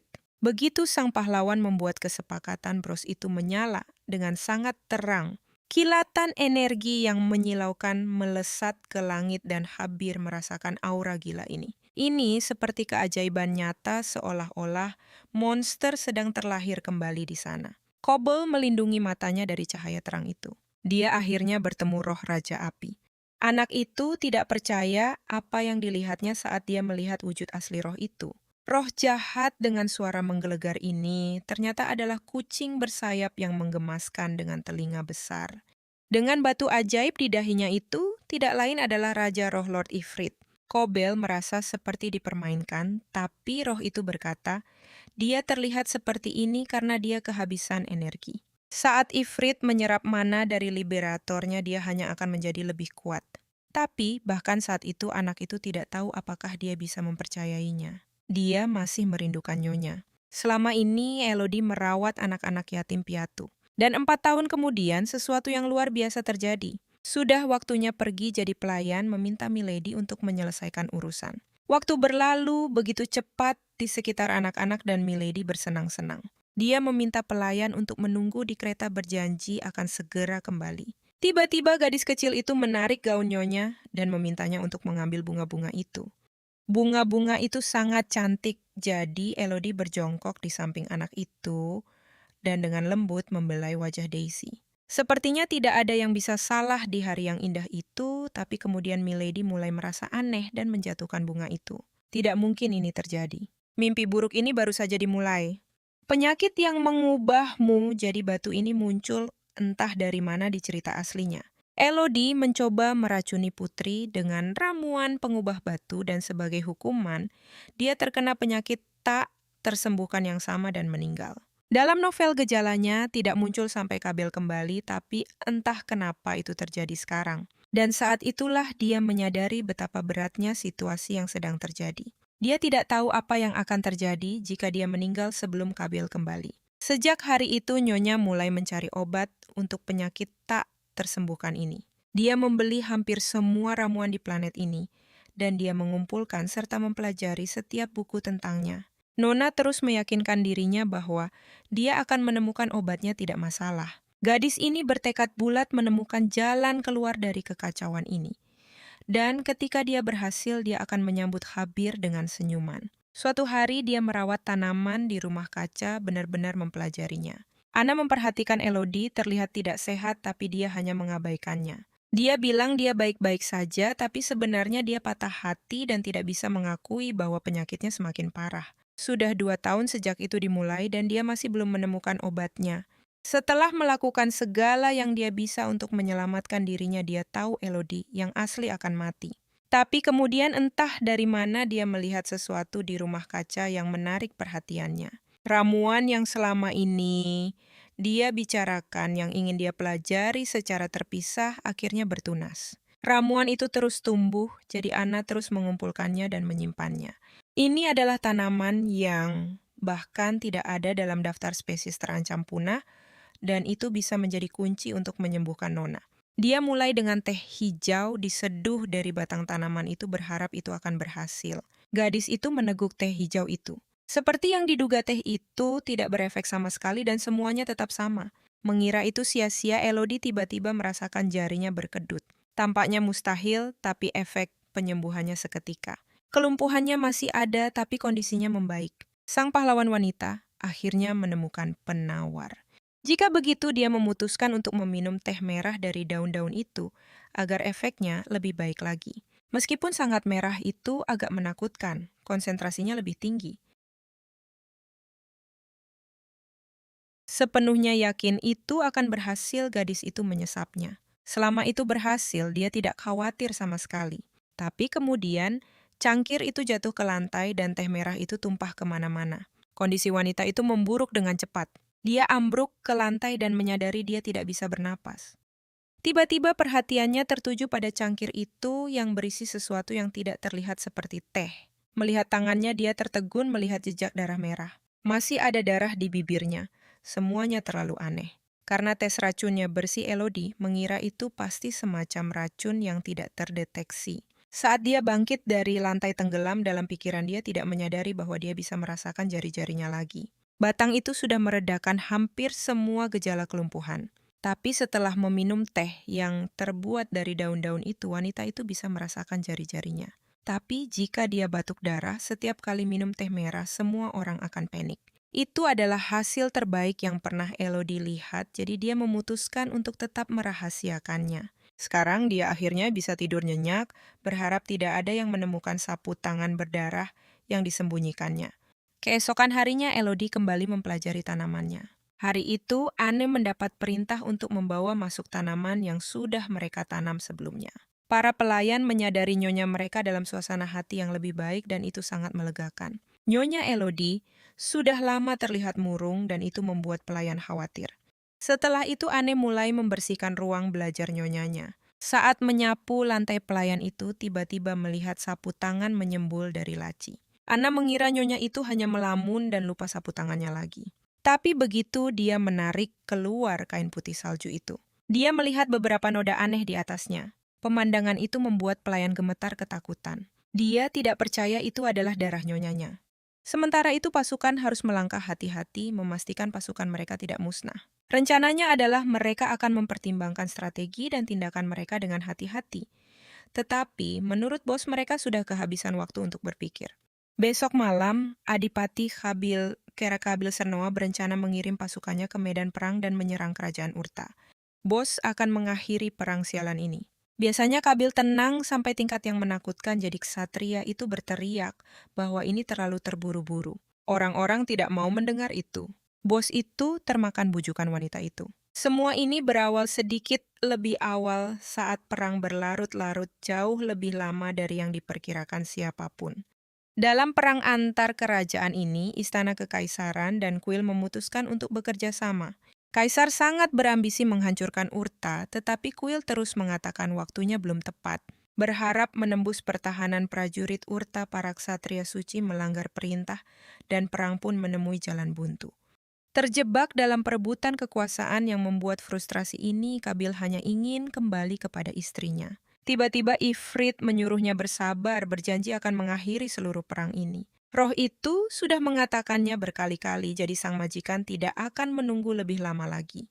Agar roh itu tumbuh lebih cepat dan menjadi lebih kuat, sang adipati mulai memompakan banyak sekali mana ke dalamnya, memaksanya menelan mana. Itu tidak akan mempercepat apapun, jadi Ifrit menyuruhnya menghentikan itu. Sang adipati sudah menunggu bertahun-tahun dan sekarang dia tidak tahan menunggu beberapa hari lagi. Dia sangat gelisah. kabar anginnya istri pecundang itu berselingkuh darinya. Milady berjanji akan menulis, tetapi Kabir tidak pernah menerima satupun surat. Dia takut dia melupakannya dan menikah dengan orang lain. Pikiran bahwa dia mungkin sudah meninggal sangat mengganggu pikirannya. Tepat pada saat itu jeritan yang mengerikan menggema di udara. Sang putri telah melarikan diri. Mendengar suara wanita sang pahlawan mendongak dan melihat putri yang melarikan diri itu jatuh tepat ke arahnya. Ternyata gadis itu mengaku sebagai putri sejati kerajaan Deyan. Dia bersumpah bahwa Raja Urta akan datang ke kastil besok ingin mengambil Milady sendiri. Maka sang kesatria bertanya bagaimana dia berhasil membuka gerbang. Ini semua berkat gelang ini. Itu adalah kenang-kenangan dari ibunya. Orang-orang Urta tidak tahu tentang kekuatan ini, jadi mereka akan terus mencari sang putri di sana. Mengingat ibunya, wanita malang itu langsung menangis menyeka air matanya dengan tangan. Jadi Kabel menyuruh Brian untuk tetap di sana besok dan mengawasi wanita ini. Jika raja benar-benar muncul, maka mereka harus mengubah seluruh rencana. Duke kecewa pada Brian karena ksatria itu mempercayai semuanya. Dia bilang, jika tidak ada kabar besok, Duke yang berdarah dingin itu memerintahkan agar dia dihabisi. Keesokan paginya, menerobos masuk ke istana Duke mengalahkan ratusan ksatria dengan mudah. Lord itu buas dengan senjata, tapi dia tidak menyangka raja akan muncul di pagi hari. Tiba-tiba pintu terbuka dengan keras, dan Lord kesal karena tidak ada yang muncul. Saat itu juga seorang pria masuk ke ruangan, dan Koppel langsung tahu itu adalah Hikar Raja Urta dengan mata menyala-nyala.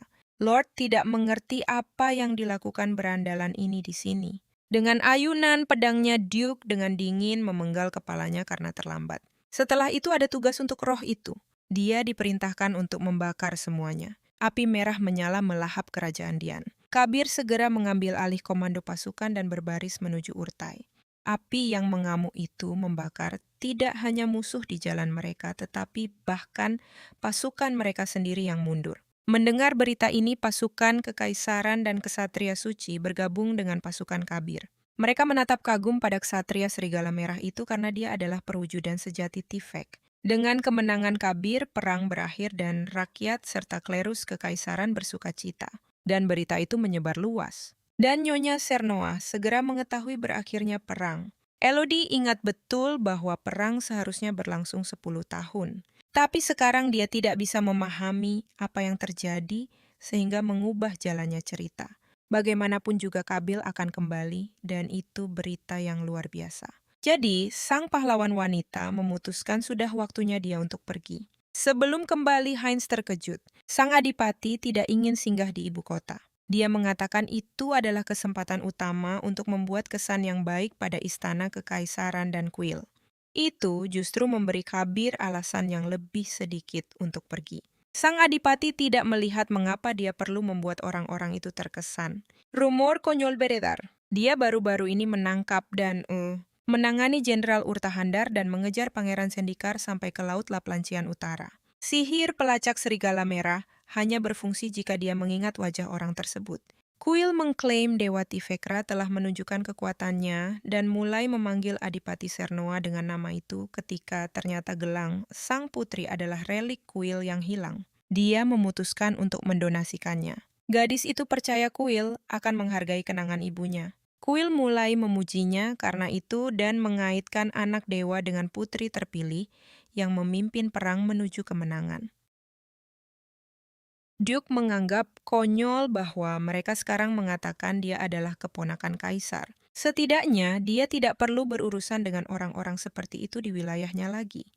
Yang lebih penting, Kabir kembali tanpa luka sedikit pun dan tidak tahu seberapa banyak istrinya telah berubah. Pikiran sang tuan begitu keras sehingga Ifrit muncul karena dia tidak bisa tidur. Duke menatap cermin selama 1 jam penuh. Dan dia telah banyak berubah sejak saat itu kembali tenggelam dalam pikiran. Sang tuan memohon kepada Nyonya agar tidak membencinya hari itu. Segala sesuatu di perkebunan Sernova terlihat begitu hidup suguhan nyata bagi Nyonya rumah. Kemungkinan besar itu karena Nyonya telah kembali. Elodie yakin Sir Syrian ingin melihat saudaranya yang tidak bepergian bersamanya saat itu. Namun dia memperhatikan betapa baiknya sang tuan memimpin para ksatria. Para ksatria memuji Terian, seorang pria yang pantas, dan pemuda itu tersipu malu dengan senang hati. Sudah waktunya bagi Nyonya untuk pergi. Dan dia berterima kasih kepada ksatria pemberani itu untuk segalanya. Sebagai tanda terima kasih, dia ingin mengantarnya. Tapi Nyonya pergi sendiri. Merasa sedih, dia ambruk ke tempat tidur. Gadis itu begitu terpaku pada perang, sehingga dia melupakan semua bagian lain dari cerita itu. 7 tahun telah berlalu, dan Habir yang adil dan polos masih tidak bisa melupakan Nyonya itu. Dia tidak pernah membalas surat-suratnya, jadi wanita itu berharap perceraian ini akan berjalan lancar. Elodie akan menghilang begitu saja dari perkebunan seolah dia tidak pernah ada di sana. Dia berharap Duke akan membiarkannya menjalani kehidupan yang tenang dan damai di suatu tempat di pedesaan. Beberapa hari kemudian, semua orang di perkebunan Cernova sedang bersiap untuk kepulangan tuan mereka. Duchess akan bertemu dengannya lagi setelah sekian lama, dan dia harus mempersiapkan diri dengan baik. Ketika tiba waktunya untuk pergi, Norman datang untuk mengantarnya ke bawah. Sang pahlawan wanita merasa canggung mengenakan pakaian yang belum pernah dia pakai sebelumnya. Elodie akan menjadi yang pertama membahas perceraian. Dia siap berpisah dengannya. Saat itu juga gerbang kerajaan terbuka lebar dan puluhan penunggang kuda menyerbu masuk ke halaman. Sang Kabal yang berani dan gagah perkasa telah kembali seorang pahlawan sejati dan idola banyak wanita. Saat dia mendekat, Elodie terpaku terpesona oleh ketampanannya dan tidak bisa memikirkan apapun untuk dikatakan. Duke muda itu terpesona oleh istrinya yang cantik, dan wanita itu tidak menyangka akan melihat betapa banyak dia telah berubah. Yang mengejutkan semua orang, Duke meraih kekasihnya dan memeluknya erat-erat. Dia sangat merindukan istrinya begitu lama, dan dia akhirnya bisa merasakan kehangatannya. Wanita itu sangat terkejut. Itu hampir terlalu berat baginya untuk ditangani. Pasukan ksatria yang menyaksikan dari pinggir belum pernah melihat komandan mereka seperti ini. Heinz tidak pernah membayangkan tuan mereka mampu menunjukkan kasih sayang seperti itu. Seperti yang Brian katakan, Duke dekat dengannya. Ksatria itu memperingatkan Heinz sebelumnya agar tidak berani bersikap tidak sopan kepada Duchess. Heinz mengharapkan sesuatu yang luar biasa, tapi yang dia lihat hanyalah seorang wanita tak tahu malu. Dia berpikir bahwa putri, keponakan kaisar, akan jauh lebih pantas. Kaisar ingin menjodohkan mereka dan sang putri setuju. Dia adalah pilihan yang lebih baik, jelas sekali. Heinz komandan yang menyelamatkan kekaisaran hanya ingin bahagia, kau tahu. Dan seorang putri bisa saja meluluhkan hatinya yang beku, bukan wanita yang menghabiskan seluruh kekayaannya sendirian. Saat para pelayan merayakan pertemuan kembali mereka, mereka juga mengatakan bahwa nyonya mereka menderita penyakit yang tidak dapat disembuhkan. Mereka tidak tahu harus berbuat apa tentang nyonya mereka, apalagi karena dia sudah menderita selama ini. Mendengar ini, Norman menyuruh para gadis untuk tenang. Air mata tidak akan membantu, jadi mereka harus berusaha untuk tidak terlihat terlalu sedih di dekatnya. Norman yakin ada alasan di balik kerahasiaannya dan dia meminta semua orang untuk bersikap tenang. Setelah pertemuan yang telah lama dinanti itu, Kabil tidak bisa melepaskan istrinya. Setelah sekian lama, begitu Kabil melepaskan istrinya, wanita itu berkata bahwa Kabil telah melalui banyak hal. Staf perkebunan sangat senang mereka ikut campur dalam percakapan dan mulai menangis terseduh-seduh. Kemudian Elodie meminta kepala pelayan untuk mengantar para ksatria ke kamar mereka. Menyadari suaminya kelelahan, sang pahlawan wanita menyarankan agar dia masuk dan beristirahat. Kini bertahun-tahun kemudian, tangan wanita itu terlihat mungil dibandingkan dengan tangan Duke. Dulu tangan itu terasa besar dan aman, dan dia tidak percaya tangan itu kini memegangnya. Anehnya, Elodie tidak bereaksi terhadap kehangatannya dan menarik tangannya. Dia berbalik dengan cepat dan menyarankan agar mereka segera masuk dan bersantai.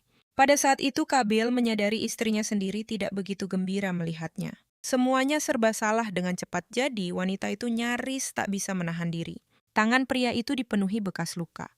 Duke ini sudah melewati banyak hal berat. Saat pertama melihatnya, ia hanya ingin memeluknya erat dan mengatakan bahwa pria itu sangat tangguh. Jantungnya berdebar kencang seperti tabuhan drum, seolah akan melompat keluar dari dadanya. Mengingat posisinya, ia berkata pada dirinya sendiri bahwa ia hanya sangat-sangat terkejut. Ruangan itu sama persis. Elodie tidak mengubah apapun sengaja. Cobble melihat ruangan itu persis seperti yang diingatnya. Ditambah lagi, seluruh perkebunan terlihat luar biasa.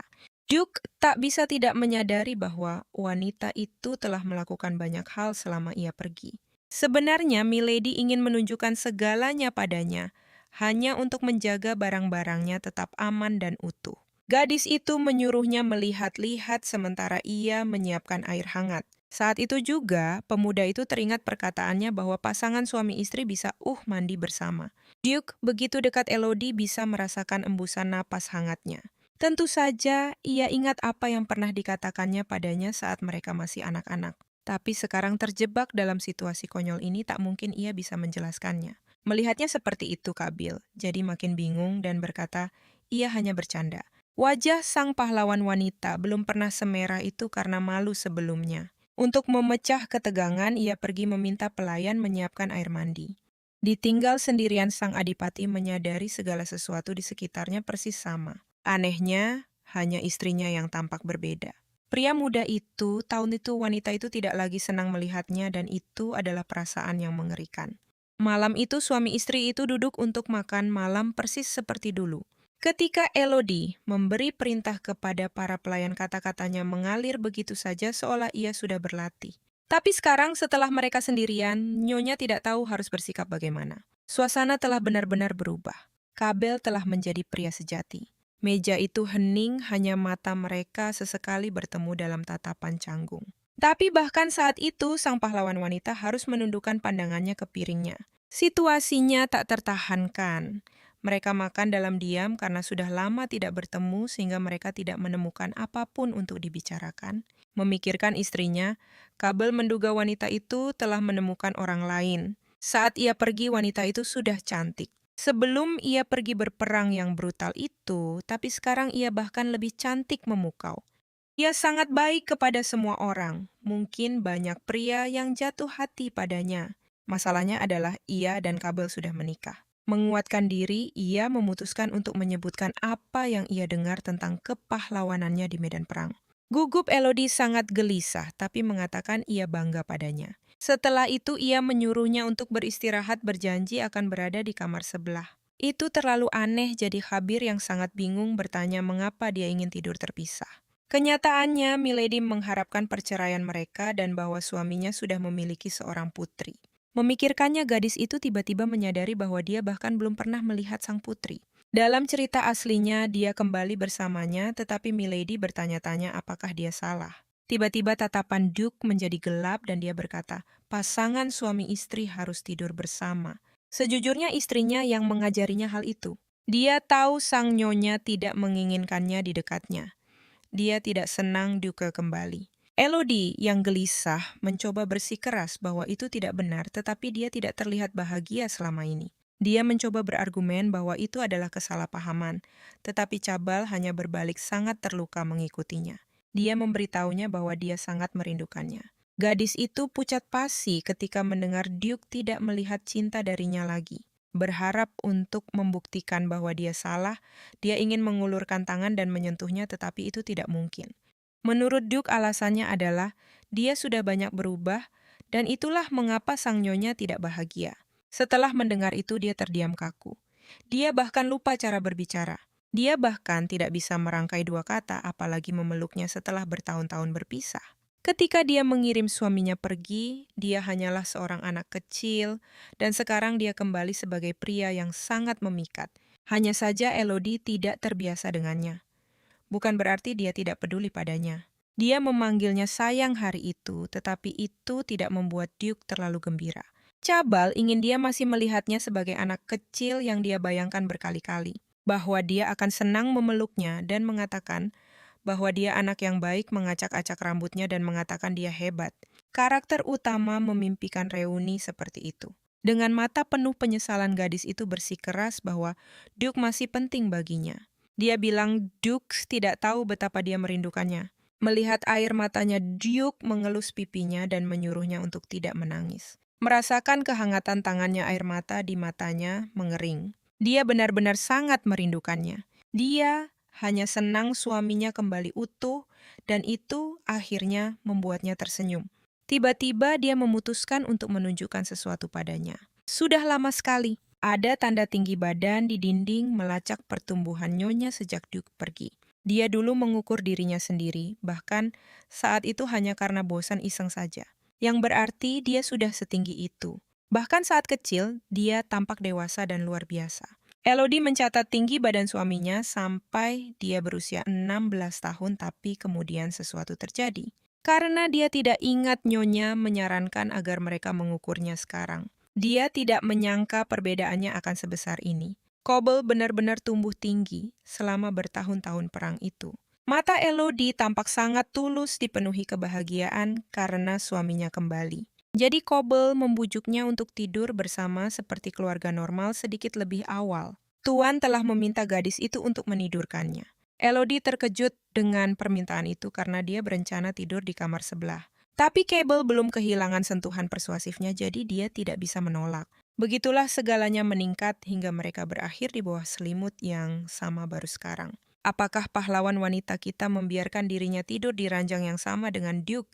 Ada begitu banyak yang ingin dia tanyakan padanya saat mereka bertemu seperti bagaimana dia melewati masa-masa sulit itu. Gadis itu berpikir, Kabile baik-baik saja. Setidaknya dia tidur nyenyak malam ini. Pagi-pagi sekali pemuda itu tidak berpikir jernih, tapi dia ingin memeluknya erat. Tapi jika dia memeluknya tanpa izin, dia mungkin akan membencinya. Pria itu berusaha mengendalikan diri karena dia harus menahan diri. Elodie terlihat menakjubkan, bahkan saat tidur jadi kabel menyelimutinya. Dia tidak bisa tidur lagi, jadi hal pertama yang dia lakukan adalah pergi ke kamar mandi. Dia membersihkan diri dan mencuci wajah tampannya, tapi ketika kembali dia melihat ifrit sombong itu di tempatnya. Sebenarnya roh Raja Api tidak ada di sana untuk melihat pria itu. Si kecil itu hanya ingin melihat seperti apa pria yang menyelamatkan hidupnya. Tapi saat itu juga mata sang pahlawan menyala marah, dan dia menyuruh roh itu pergi. Jadi, Ifrit itu pergi tapi bukan karena takut. Dia memang sudah akan pergi. Setelah itu Duke kembali ke tempat tidur menikmati pemandangan istrinya yang cantik. Ketika Elodie membuka matanya, dia melihat Duke tidur tepat di depannya. Hari itu Marie mencoba mendandani nyonyanya, tapi pakaiannya terlalu tidak nyaman untuk berjalan. Menurut pelayan tuan ada di sini, jadi nyonya harus tampil terbaik. Kalau dipikir-pikir bahkan, saat Kabiel tidur di pagi hari kulitnya terlihat sempurna. Sang tokoh utama sangat gelisah, berpikir mereka mungkin berganti pakaian bersama. Marie murung hari ini dan Elodie menduga dia bertengkar kecil dengan Betos. Mereka selalu bersama dan saat terpisah Marie akan menangis. Jadi cukup jelas gadis itu mengatakan itu bukan hanya pertengkaran biasa, tapi dia tidak bisa membocorkan rahasianya karena itu melibatkan nyonya. Bersikeras bahwa semuanya baik-baik saja, pelayan itu memberitahu nyonya untuk tidak perlu khawatir. Marie mengganti topik pembicaraan dan mengatakan dia sudah memesan makanan. Kisah yang tidak bisa diceritakan Marie baru saja dimulai. Cerberus khawatir tuannya begitu acuh tak acuh, jadi dia memberitahunya tentang Putri Larissa dari kerajaan Dion yang merupakan keponakan kaisar. Betos berharap sang putri akan meluluhkan hati tuannya dan saat itulah Marie bungkam. Dan karena kaisar ingin menjodohkan mereka, sang tuan berharap mereka akan bersama. Tapi setelah dia mengatakan itu, pelayan itu sangat kesal karena Adipati sudah punya istri. Kekaisaran memiliki sistem perceraian dan seperti yang dikatakan Betos nyonya itu punya selingkuhan. Ketika pria itu mengatakan mereka menikah, saat masih anak-anak bodoh pelayan itu langsung meledak amarahnya. Saat itulah Betos menjadi bingung. Maria tidak tahu dia pria seperti itu. Semua pembicaraan mengerikan ini membuat gadis malang itu menangis terseduh-seduh.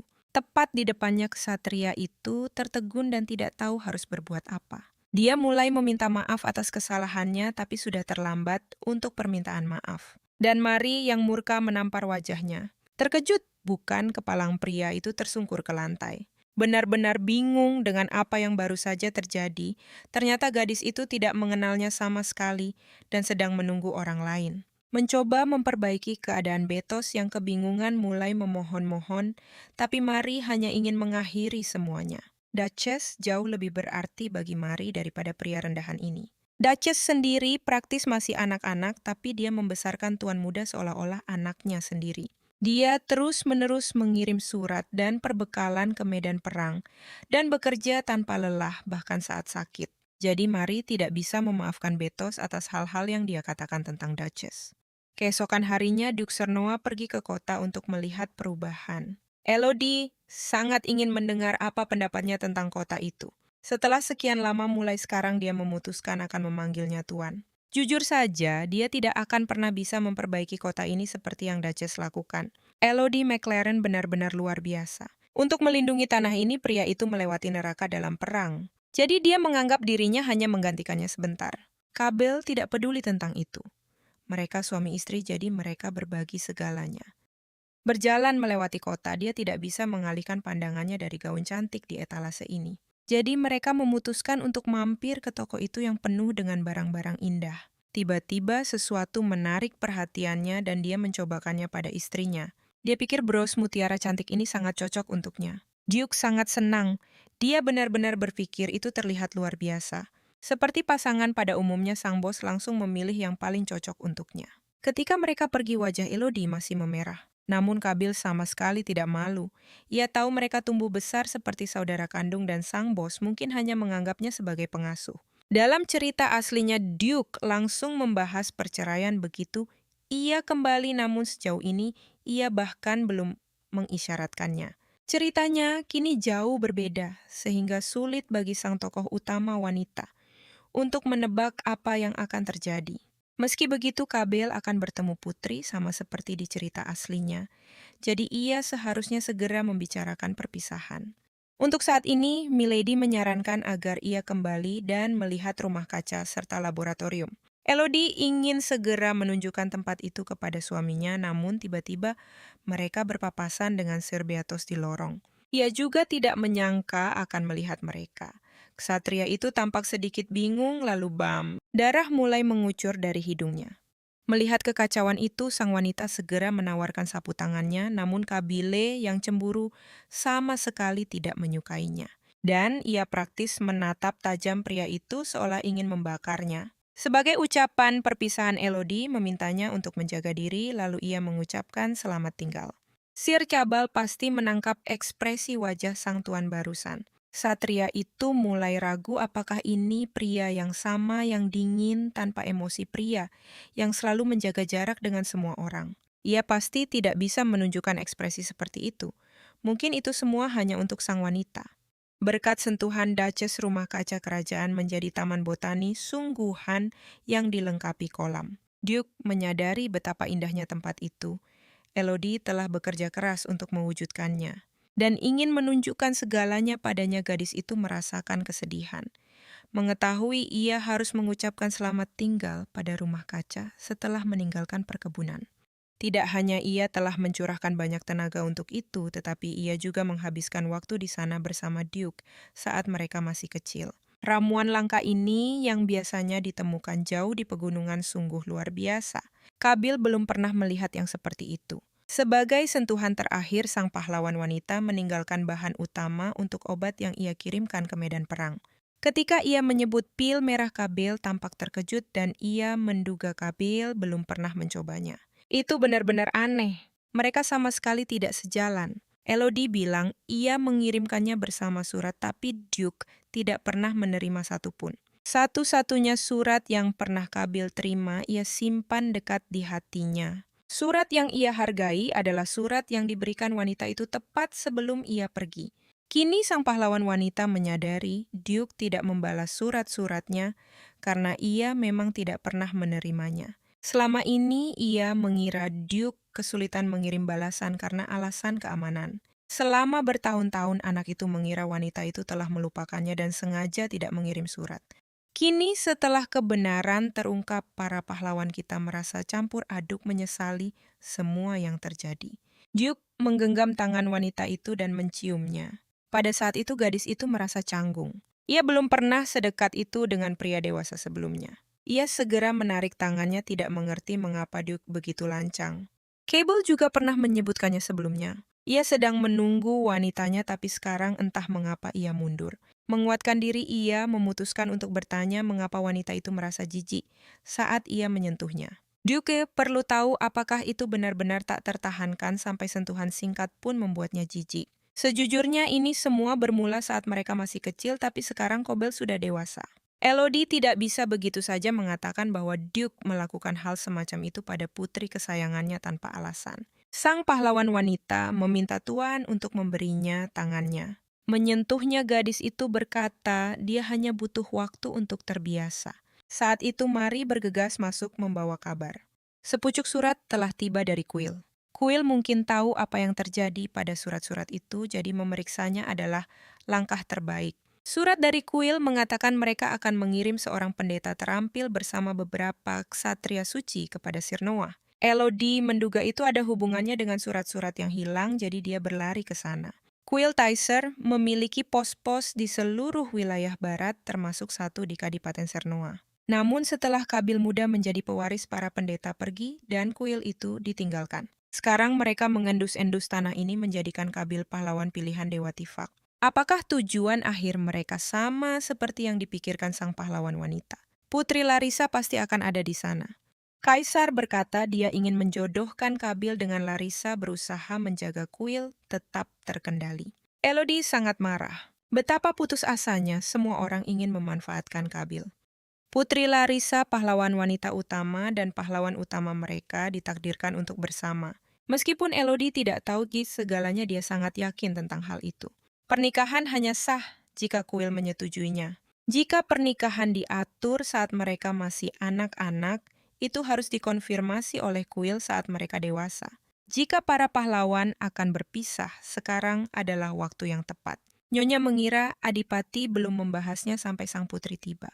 Bertemu Putri Larissa hanya tinggal menunggu waktu sebelum dia tiba di sini. Elodie akan melatih Kabil tentang kepemimpinan dan membantunya bersiap. Agak menyakitkan, tapi sudah waktunya bagi Elodie, sang mantan istri, untuk pergi. Pada hari yang sama, komandan memanggil Brian Bados. Kabil ingin tahu di mana sapu tangan istrinya yang diberikan tadi malam. Tuan tidak akan mengulang perkataannya. Disiplin bisa dikesampingkan setelah perang. Sambil meminta maaf, Sir Beatos mengembalikan sapu tangan Duchess kepadanya. Setelah mendapatkan apa yang diinginkannya, Kabil membubarkan ksatria itu.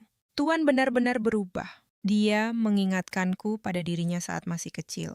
Namun Brian khawatir mereka tidak akan menikmati perjamuan karena suasana canggung. Ada pahlawan perangmu, lalu ada orang-orang yang tinggal di perkebunan. Bahkan para murk yang bersumpah setia kepada Tuan di medan perang.